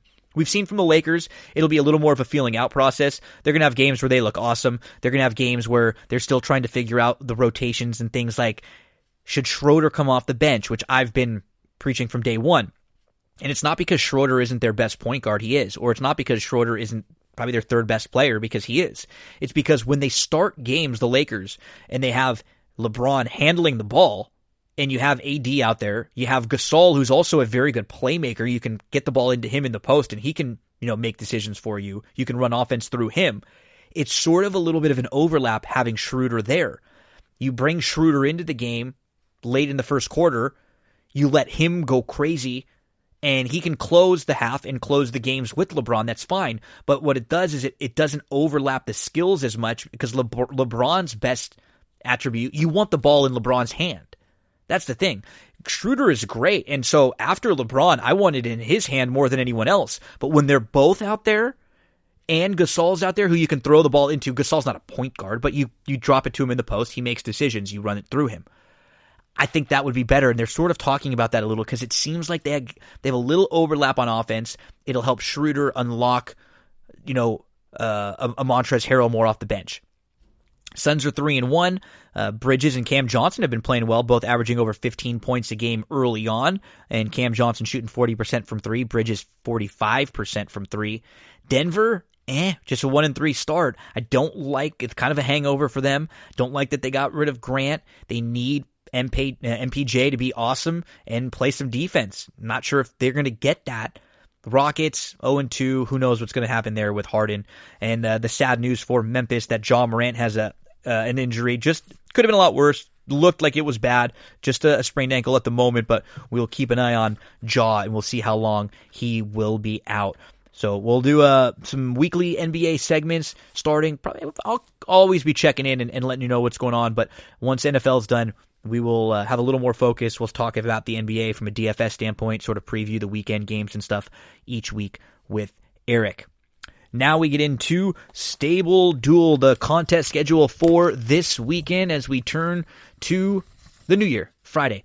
We have Tampa Bay, $10 buy-in. At Gulfstream Park, there's a New Year game. It's a $21 buy-in, and it has $2,021 in prizes. You get double points, and the winner gets a free entry into Santa Anita's $5,000 game on Saturday. Wow. So you can also on Friday play the New Year game at Santa Anita, $21 buy-in, same prizes, double points, and the winner of that game gets into the Santa Anita game. So same thing at Gulfstream and Santa Anita on Friday. You're trying to get into the big Santa Anita $5,000 game on Saturday. By winning that, you get into that. You also get the double points. Also get the prizes. Saturday, Tampa, $5 buy-in. Gulfstream, $25 buy-in. It's a top 10 contest, $1,000 up for grabs and prizes. Gulfstream has a $100 buy-in, double up. And then Santa Anita, the big one, $50 buy-in, $5,000 in prizes on Sunday. Tampa, $10 buy-in. Gulfstream, $25 buy-in. And at Santa Anita, a $50 buy-in. Make sure to follow along. I can't do shows a lot of time where we're 3 and 4 days ahead with Stable Duel lineups, as much as I can with sometimes handicapping some of the tracks that get the races out early, and I can kind of tell you who I'd like to use. But as far as really putting the lineup all the way through, knowing some of the scratches and stuff, make sure to follow along on social media, because I'm going to be doing a lot more Stable Duel videos coming up. And this weekend, those Friday and Saturday contests, Gulfstream and Santa Anita, let's talk all about Gulfstream. Let's talk all about Santa Anita for Friday, for Saturday right now. Get those past performances out for Friday, Gulfstream Park. So a couple big Stable Duel contests for Friday you can get involved in at Gulfstream and at Santa Anita. Let's start over at Gulfstream for Friday. A couple horses that I'm looking to play, and we'll be throwing in my Stable Duel lineups, but nothing that I love in the first couple. Let's get to the third race there, and I'm looking at the number 2, Eagerly. Who I think about 5-2 or so, I'd be willing to make a win wager on Eagerly, but probably more looking at this one as an early exotic single. So it's a maiden special weight race. They're going a mile on the turf course here. Eagerly's most recent start was on December the 2nd, was right here at Gulfstream Park, and he tried to tuck in. He broke pretty well, but he got hooked 3 wide into the turn. He was 3 wide, but he was just within a length. He was able to get to the lead and open up a half length, but I think the wide trip caught up with him. He really kept trying all the way, but it was his first start since January. So we're talking about a horse who hadn't raced from January to December, almost the entire year, came back, had a wide trip, and he just got a little bit tired late. second off the bench with about a month to get that fitness level back, not a quick turnaround. I think Eagerly is going to be in a really, really great spot in here. It looks like King Snake is quick to the inside. There might be one or two others to the outside that are a little quicker than Eagerly, but I think he tucks in nicely and saves some ground down towards the inside. The number 2, Eagerly, early exotic single for me at Gulfstream Park. Anything around 5-2 will make a win wager there on Eagerly. Let's jump to race number 6 on Friday. Past Performances, turn them to that 6th race. Optional 75s, first level allowance, 5 furlongs on the turf. The 5's a little interesting to me. Viva Lorena, who won the debut in a race that was taken off of the grass in a good effort. Came back and tried the grass and was actually on the grass for the first time in a Florida Bred Stakes race. Was in a tight spot on the inside early, got shuffled back, was about 4 lengths off in the third flight, moved in between horses, and just kind of got caught in a blind switch where started to move, but then a horse to the outside moved, got shuffled again. So now you're getting a horse who has been working on the grass continually, is going to cut back, should be sitting off. I think this one gets a really nice trip in here. There's speed to the inside. Danessa Baby, California Lily, wouldn't be shocked to see both of them showing speed. Magical Soul is quick. Lioness of Brittany is also quick. Towards the outside, Fosia, going to show some speed. Hara, going to show some speed. I mean, there could be a ton in here, and I think Viva Lorena should be able to sit just off, cutting back from a mile to 5 furlongs there. That is number 5 in race number 6, or anything around 4-1. We'll make a win wager on that one. Let's turn to a couple of the stakes races. The 9th race, I think this is going to be a chalky race, and I don't really like to give out chalk to you, but just as far as like discussing the stakes race, it does feel to me like Imprimis and Extravagant Kid are the classier turf sprinters in here and the ones that are going to get the trip, because on paper, it just feels like there is a ton of speed.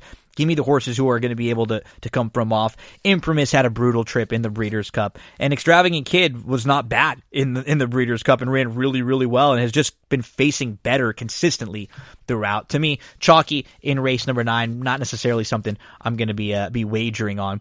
In the 10th race, I do like the 9 in here a little bit. Honor of Feek. If we can get around 7-2, I might be willing to play a few bucks on her. She has progressed every start so far, and now she's drawn to the outside. I think she's going to get a trip sort of like the one that she got last time out, where she was just kept in the clear, kept wide, maybe a few lengths off the pace. She was a step slow. She recovered nicely. She sat 3 deep. She moved to the lead. She had a major challenge. She put that rival away, and she drew off. And I'm like an Honor of Feek. Another step forward with her pattern. She doesn't even have to step that much forward to beat this group, but if she just continues to progress, not facing any monsters in here, like the 9, anything over 3-1 is fine on Honor of Feek. Let's look for at least like around 7-2 would be great. In the 11th and final at Gulfstream on Friday, I like the 7 Dixie and Candyland a little bit at 8-1. So let's do a little digging through her past performances. Last time out, she was on the synthetic. I think an easy race that we can make an excuse for and just put a line right through. 2 starts back. She's a good second behind a bit of both, who is a next out allowance winner. 3 starts back, she's on a soft turf course. I think you can excuse that. So now you're able to excuse the December race and the September race, and the form looks a lot better recently. The September race, soft turf behind Got Stormy. That's just a tough group. I'm looking at this race with Miss Amulet, Jakarta, Victory Kingdom, Hear My Prayer, Lindsay's Lucky Lady. There's another race on paper that looks like there's a lot of speed. Dixie and Candyland can stalk nicely, can pass some horses. I think if she's around half of what her morning line is, that's a fair price to me. Anything around 7-1 or so will make a win wager on the number 7, Dixie and Candyland. She's a great horse to use in your stable duel lineups because I think she's going to get bet down. So you'll probably get more like a 5-6-1 shot than you will get a 15-1 shot, and you won't have to pay a whole lot for her to use in the lineup. So one more time, Gulfstream Friday, 3rd race, number 2, Eagerly. If we can get around 5-2, we'll make a win wager. Looks like an early exotic single to me. 6th race, the number 5, Viva Lorena. We want over 4-1 on her. In the 9th race, the number 7, Extravagant Kid, and the 4, Imprimis. They're the chalk. No real bets or wagers there. Maybe just horses to a race to watch, or if you want to pick one of the 2, single them in your late exotics. Honor Rafik in the 10th for me at around 7-2 will be one I'm looking to bet. And in the 11th, Dixie in Candyland, the number 7 there. That is Gulfstream Park for Friday. Let's move from Gulfstream Friday to Santa Anita for Friday. Get those Santa Anita past performances out. Let's go to race 1 at Santa Anita on Friday. I'm looking at the 8 in here. That is M-Town Gem. Let's look at the last couple starts for this guy. On November the 7th, though, 2 starts back. Slow start, was last, about 8 lengths off. Started to move in between horses, but got shut off. Nowhere to go. Finally got some room and closed well. And this is a horse that just looks like he wants to run all day. Then last time out, just a tough trip. Jumped at the start, was last of 9, was 3-4 wide at the rear, and they decided to move early to the lead. And it made a huge move. But it took a half of a mile for this horse to get up to the 2 path. The trip wasn't great. It was better than trying to sit back and be in a situation where you probably had no shot, but not a great trip. Now you get Valdivia Jr. jumping aboard, who's a very good and really, really always an underrated turf jockey. I like M-Town Gem. If we can get 4-1 on the 8, I will make a win wager on this one in the opener at Santa Anita on Friday. Let's get to race number 3 here. I thought the number 4, Sweet Devil, was interesting. If you're trying to take a shot against Translate, who looks like the one to catch and beat, Sweet Devil should offer you better value. So if Sweet Devil is around 7-2, that's a fair price on a horse who's going to be cutting back after, honestly, just a little bit of a lackluster effort last time out. No real excuses, 0 response when asked. That was going a mile and an eighth. Now you're cutting back to 6 furlongs on the turf. And so a much different story than going long on the turf when you're sprinting on the turf here. But you got 4 months off, you cut back, you pick up Rispoli, and you will have a lot more late punch. Sweet Devil on the turn back, the 4. A good alternate to the 5 Translate if you get around 7-2 and you're looking to beat the favorite there in race number 3. Let's move on to the 6th race is our next play. I'm looking at the 7 here. This is Queen's Code. Everybody watching Queen's Gambit lately. That was a damn fine show. So Carla Gaines trains the 7, and Carla Gaines, really good trainer, terrible with first-time starters. It's just not something that they try to win with first-time starters. As a barn, they're much better with horses that take a couple starts. Just to give you the numbers, 3% with first-time starters recently, 10% with second-time starters, and 3 for the last 9 with second-time starters, winning at 5-1, 9-2, and even money. Queen's Code in her day, keep wanting to say her, but it's him, Queen's Code. He was a step slow, but he recovered pretty well. He was sitting 3rd or 4th in the 2 path. He was a couple lengths off. He looms up 4 wide at the top of the lane, but he just couldn't get to the 2-5 favorite that day. He ends up winning a battle for 3rd. I thought it was a good effort from Queen's Code, and you know you're going to get a horse to improve from start 1 to start 2 for Gaines. I think it will be enough to get the job done in this race and to get the W. We'll make a win wager on Queen's Code if we can get anything around 5-2. In the 7th race, I thought the 8 is just sort of one of the better horses in here, too. Almost like I feel about the turf sprint that we were talking about at Gulfstream Park. Chaos Theory is just sharp. Look at who he's coming at, the race he's coming at. He was right there with Extravagant Kid, with Leinster.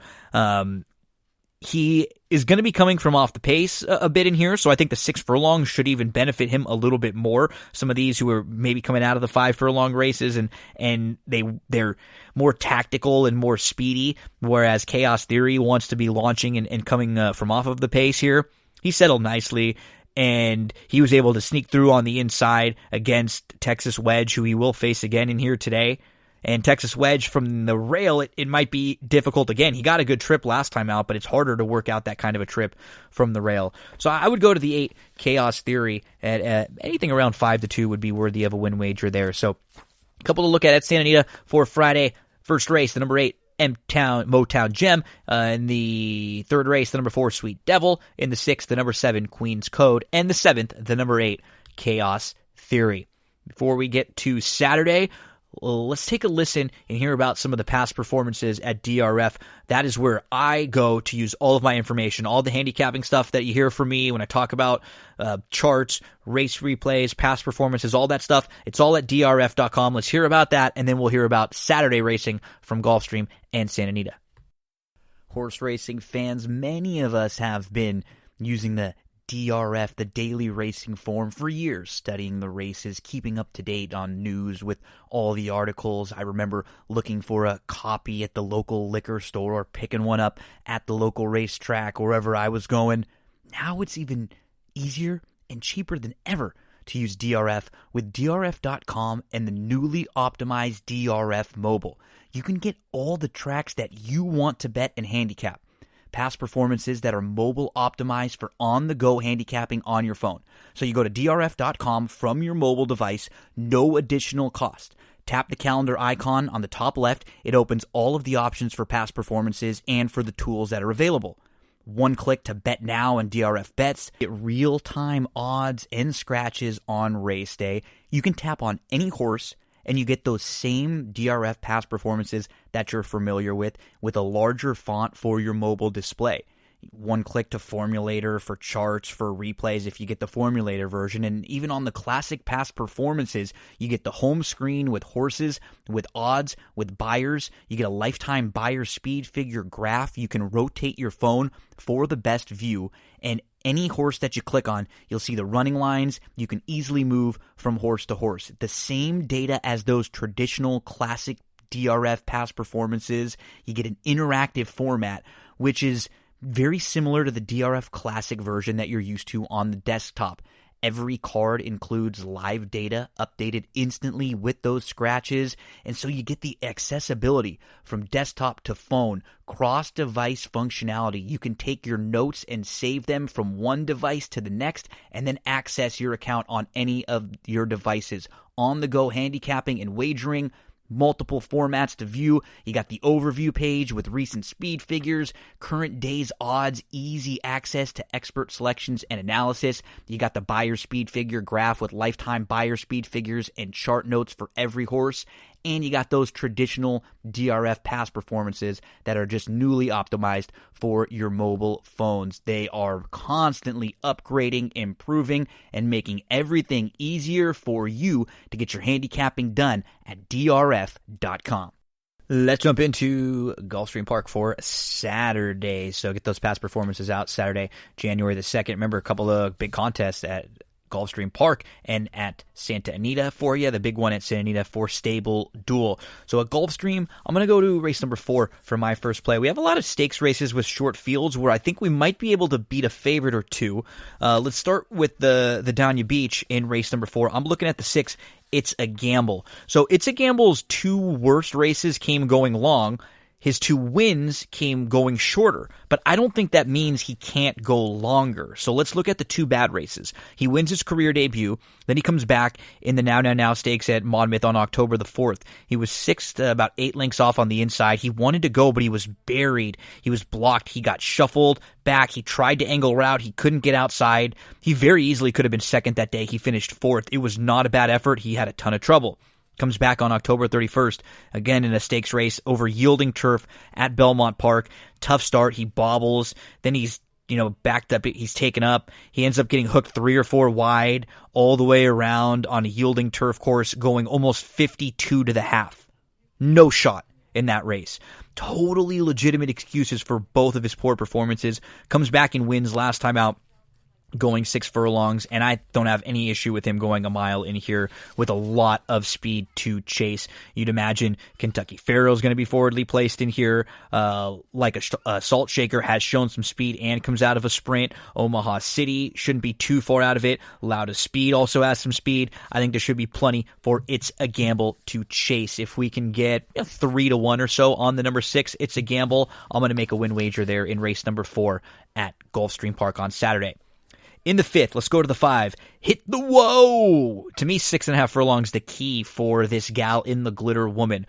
So in her debut, she was a really nice second. Comes back on November the 13th. She's a step slow from the rail. She was asked to show a little speed, but she got stuck behind horses. She ends up running right up onto heels of a couple rivals. She gets shuffled back. She loses 3 lengths. She's trying to be right there. She loses a ton of ground, a ton of momentum, but she's able to come through again. She moves back. She angles around, and then she goes back inside again. She has to stop her momentum. She has to wait. She angles around again. Visually, I was extremely impressed, and she beat 2 horses who came right out of that race to win maiden special weights. And again, you look at this race, it's 6.5. There's some speed with Gone to Cabo. There's some speed with Lucifer's Lair. Keep in mind now that Lucifer's Lair and Shop Girl are both cross-centered in races on Friday. So, both of them being in here definitely makes the pace a little quicker, but one of the 2 of them coming out wouldn't hurt that much because Dancing Crane is also really, really quick. Dial to Win is really, really quick. I do like Shop Girl with the ability to stalk a little from the outside too, but I'd prefer the 5. Hit the Woe as a horse to single, and if she's anything around 5-2, I'm going to make a win wager on this one. Let's move to race number 7, the Limehouse. I'm going to go to the 6 in here, Runway Magic, whose maiden win last time out at Churchill was really good. He sat 3 deep, mid-pack. He was about 6'7", 3-4 lengths off the pace. He had some pace to run at. He swooped up 4 wide with a really nice sustained rally, and he opened up that day. And again, he looks like he's going to be the beneficiary of speed from Ocean Ride, Willie Boy, blinkers on Tiger, who Tiger hooked Warrior's Pride, and Warrior's Pride cleared the field. So now Tiger puts the blinkers on. I think Tiger won't let Warrior's Pride go get loose here. There could be 4 or 5 drain. The clock is also quick. Runaway Magic. Going to be flying late in here. I'd love it if this was 6.5 too, but still it looks like there's enough pace to get Runway Magic up. And 5-2, we'll make a win wager on that one. In the 8th race, I'm just looking at the Mott horses as 2 to keep an eye on and maybe to throw in if you're playing any kind of late exotics. The 5 Floriform, who has not tried the grass but does have 2 winning turf sibs, and the 6 Crew Dragon, who's looked better in both of his starts. And to me, he's really the one to beat in here. So those are the 2 that I would look to use, and maybe just play individually, whichever one's a better price, or throw them in some of your exactas, tries, supers, and your late exotics, the 5 Floriform and the 6 Crew Dragon, both of which I think are live there for Mott. Let's go to the 9th race, the number 1 Oyster Box, who beat 2 next out maiden special weight winners in her debut, was very impressive. She had a slow start from the rail, and she just didn't seem to love it down on the inside. She moved into traffic. She was loaded, waiting. She was just behind at the top of the lane. She angled around. She took a few strides, and she really got going. And she beat a next out winner. I think she's very, very talented. She is beautifully bred. She should get better and better as they go longer. The number 1 Oyster Box in race number 9 at Gulfstream Park. Anything around 7-2, we'll make a win wager there. In the 10th, the Mucho Macho Man. I do think the 5 Mustabeek is a single in here, coming back to the dirt. I really liked him in the Breeders' Cup Juvenile Turf, and he had a wide trip. He was 3 deep, mid-pack. Very easy to forgive the poor performances in the Breeders' Cup, but he's been good before. This is not a horse who I'd want to bet to win. I just think he's classier than the rest of the field. Watch his Bourbon victory. It was like one of those wow-type performances, and we know he has a little more tactical speed than that. He's not a stone-cold closer, so let's see if Saez can get him in like a mid-pack spot here. I think he would be a type of horse who I would single in the late exotics. I wouldn't be playing him to win. He's probably going to be 8-5 or so. Mustabeek, late exotic single for me at Gulfstream Park there. So in the 4th race, it's a gamble. Anything around 3-1 we'll play. In the 5th, Hit the Woe, the number 5. Anything around 5-2 we'll play. Probably an early exotic single. In the 7th, the number 6, Runway Magic. Anything around 5-2. In the 8th race, the 5-6. Keep a look to both the Mott horses there. In the 9th, the 1, Oyster Box at around 7-2. And in the 10th, the 5, Mustabeek, would be a single for me in some of the late exotics there. So that is Gulfstream Park for Saturday. Let's move to Santa Anita for Saturday. And to be honest, I didn't love the Santa Anita Saturday card nearly as much as I thought the Gulfstream Park card had better quality racing and maybe some opportunities for just for a little more prices. I guess I have a couple bigger prices, but I'm not quite as confident really in any at Santa Anita on Saturday. Let's go to the third race. Throw this horse into your early pick 5 sequences, and maybe if we get around 5-1, let's play a win wager on the number 6 American Heights for a barn who we were talking a little bit about earlier. That's the Carla Gaines barn, who just is not good with first-time starters. So to see American Heights run okay in her debut is something that I took as a positive, because I'm expecting improvement from her second time out. She was close up from the outside. She actually broke pretty well. She was third. She was only a couple lengths off, and she was about 3 deep, and she sort of tracked back a little bit. Like a wideish trip on the grass doesn't always work out, and that's from a barn who does not really try to win first time out. She doesn't get as wide of a trip in here. You think the 2 and the 5 will probably end up showing a little bit of speed.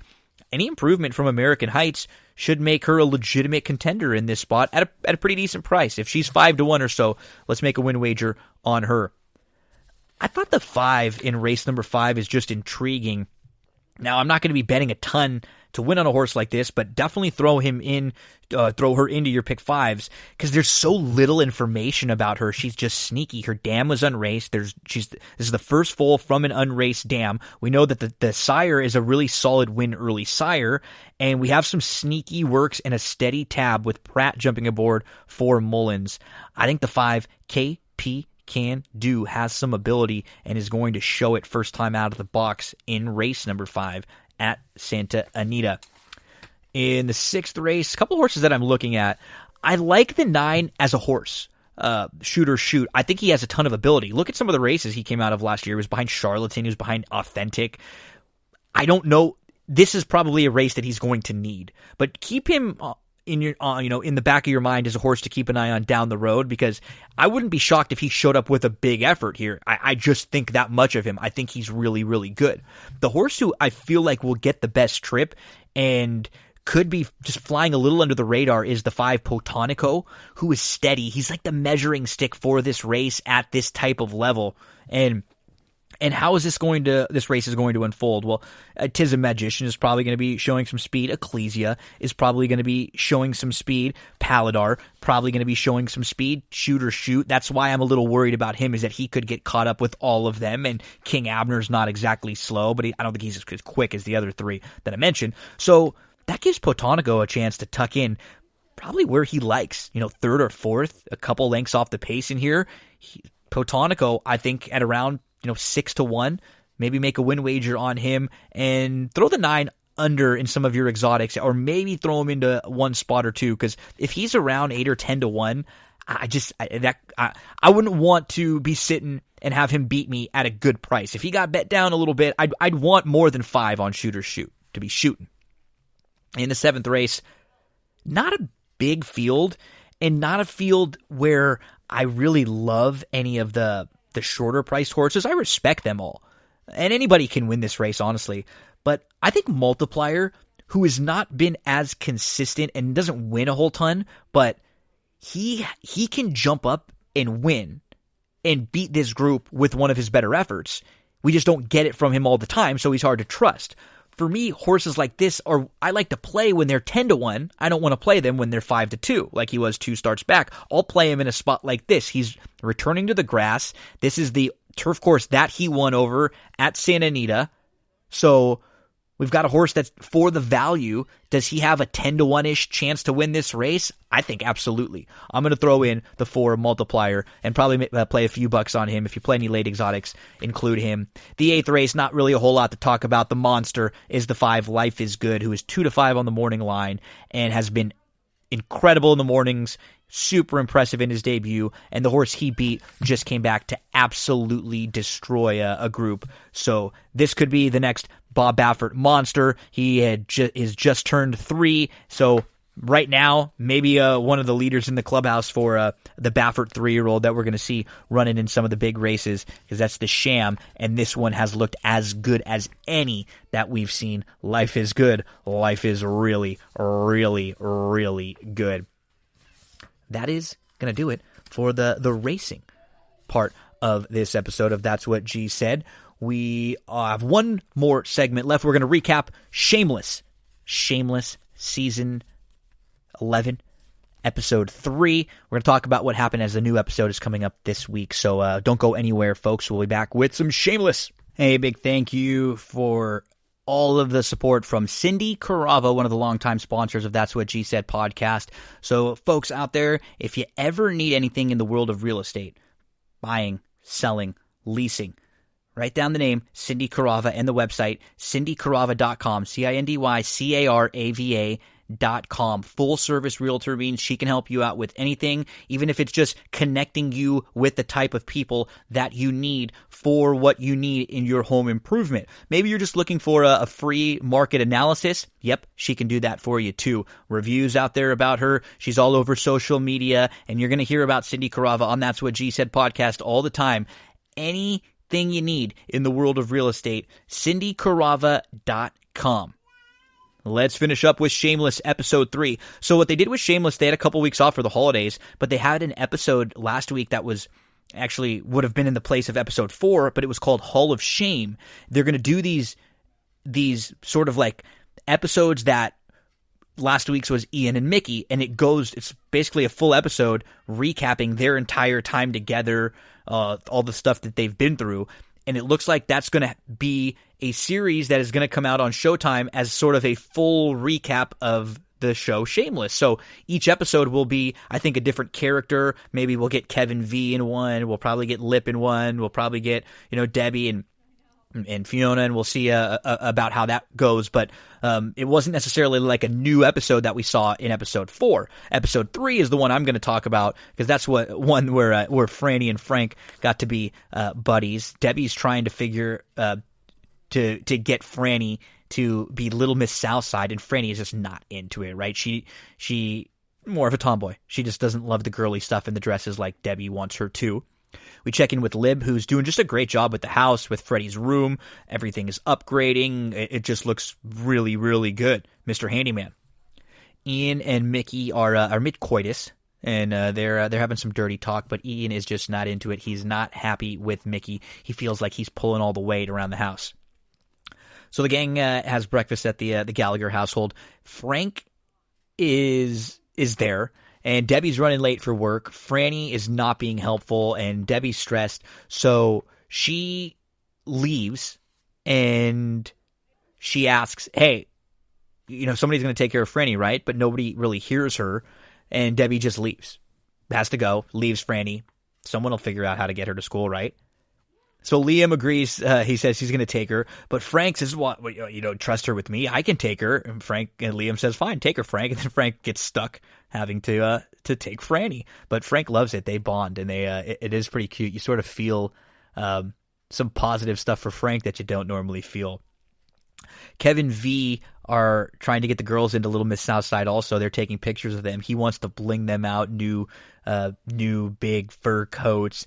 Kev is loving the fact that he's making a little money right now, but he's gabbing about it. He's so used to not having money that he wants to show off and tell everyone that he's got money, new shoes, new car, new rims, new stereo, all this stuff. And V's not loving it. So we see Debbie, who's basically like a small celebrity with the lesbian Instagram crew, where she's the handy woman. She's getting work, but as she's ready to do some work for one of the new jobs that she has, she realizes she was supposed to bring snacks to Franny's school today, and she doesn't have snacks, or she's got to figure out something to do so she doesn't get in trouble at school as being the parent who's supposed to bring stuff. So Frank thinks he's taking Franny to school, but they realize that he's actually taking her to the wrong school. So Franny is with Frank for the day. Nothing should be wrong with that. Carl's old partner is on life support now, but his new partner is awesome. She's this really funny woman, and she seems great. She's fiery, and they seem to get along right off the bat. Kevin V they actually mention that they love Gemma more. Come on here. Mickey helps them out.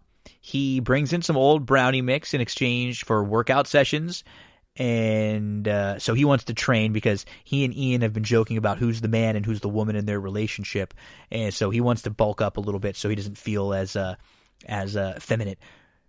Ian is at work talking with his coworkers who are married, and they basically help Ian realize that he is the woman. He does more in the relationship, and he is realizing it, even though he does more work for less money, and he cares more about everything for the most part.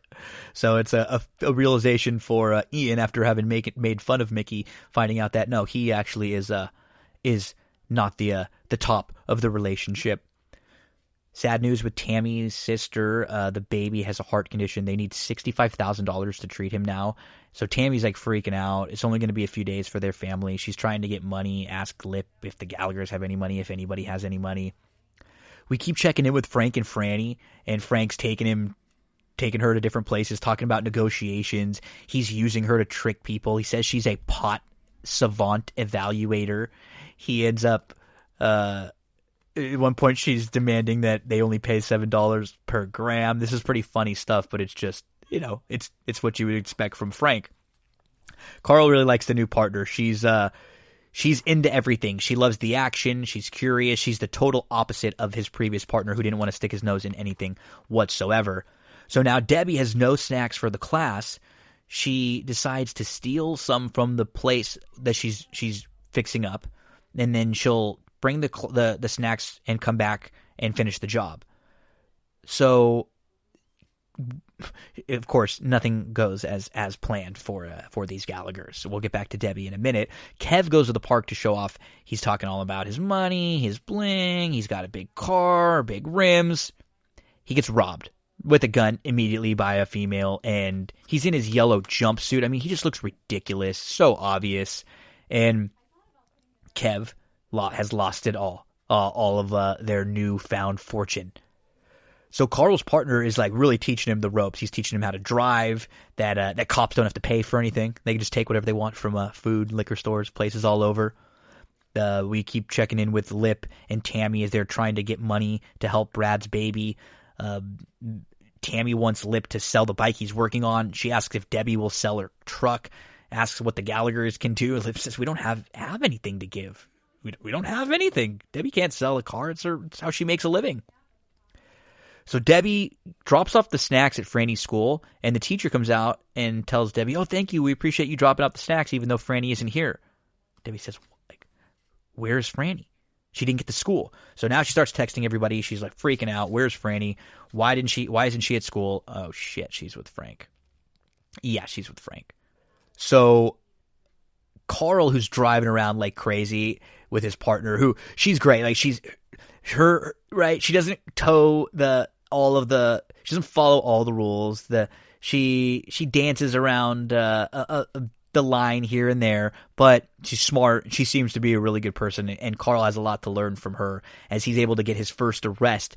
They show up to a scene. She figures immediately out what's going on, and Carl has to chase someone down. She ends up throwing this guy through a glass window. Really funny. Carl's proud. He has his first arrest.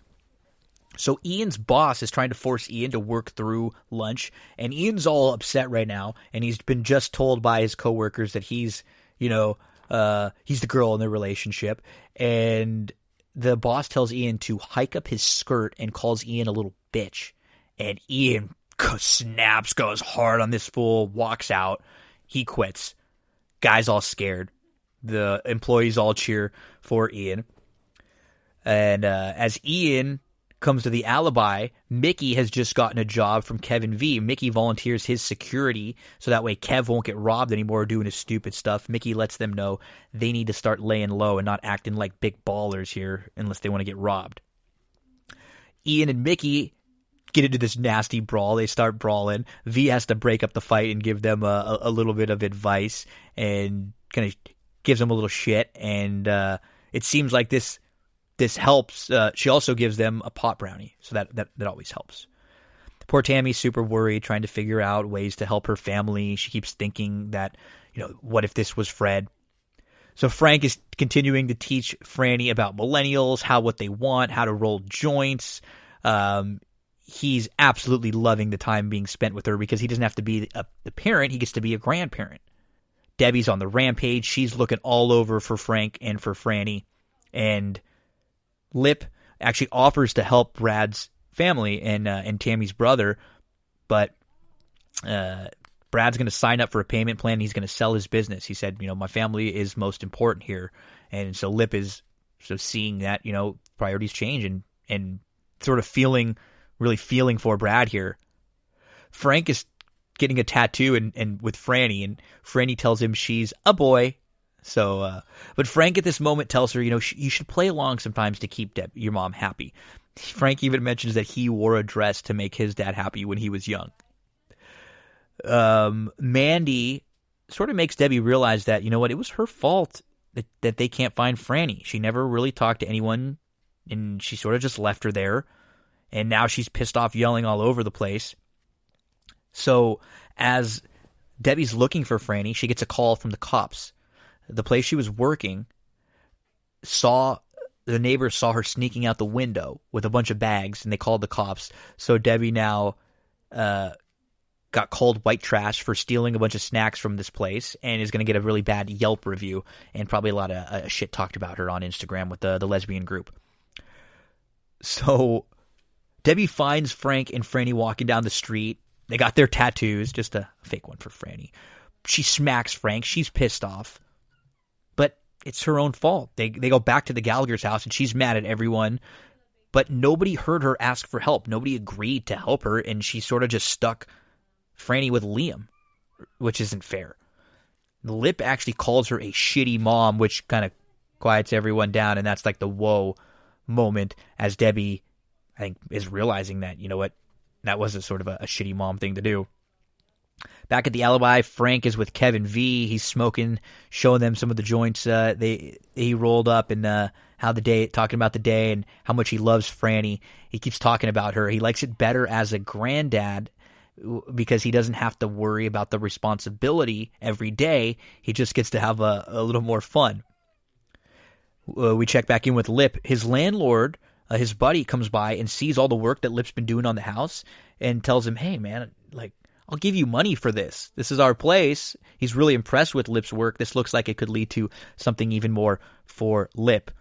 And a couple of the final scenes we see, it's Franny. She comes nicely in the dress that Debbie's been wanting to get her in to take the picture for Little Miss Southside. Frank was able to convince Franny. She walks up and says, I'm ready, Mom, for you to take the picture. Very cute. So Frank, as much as we hate him, he does have some good there in the heart.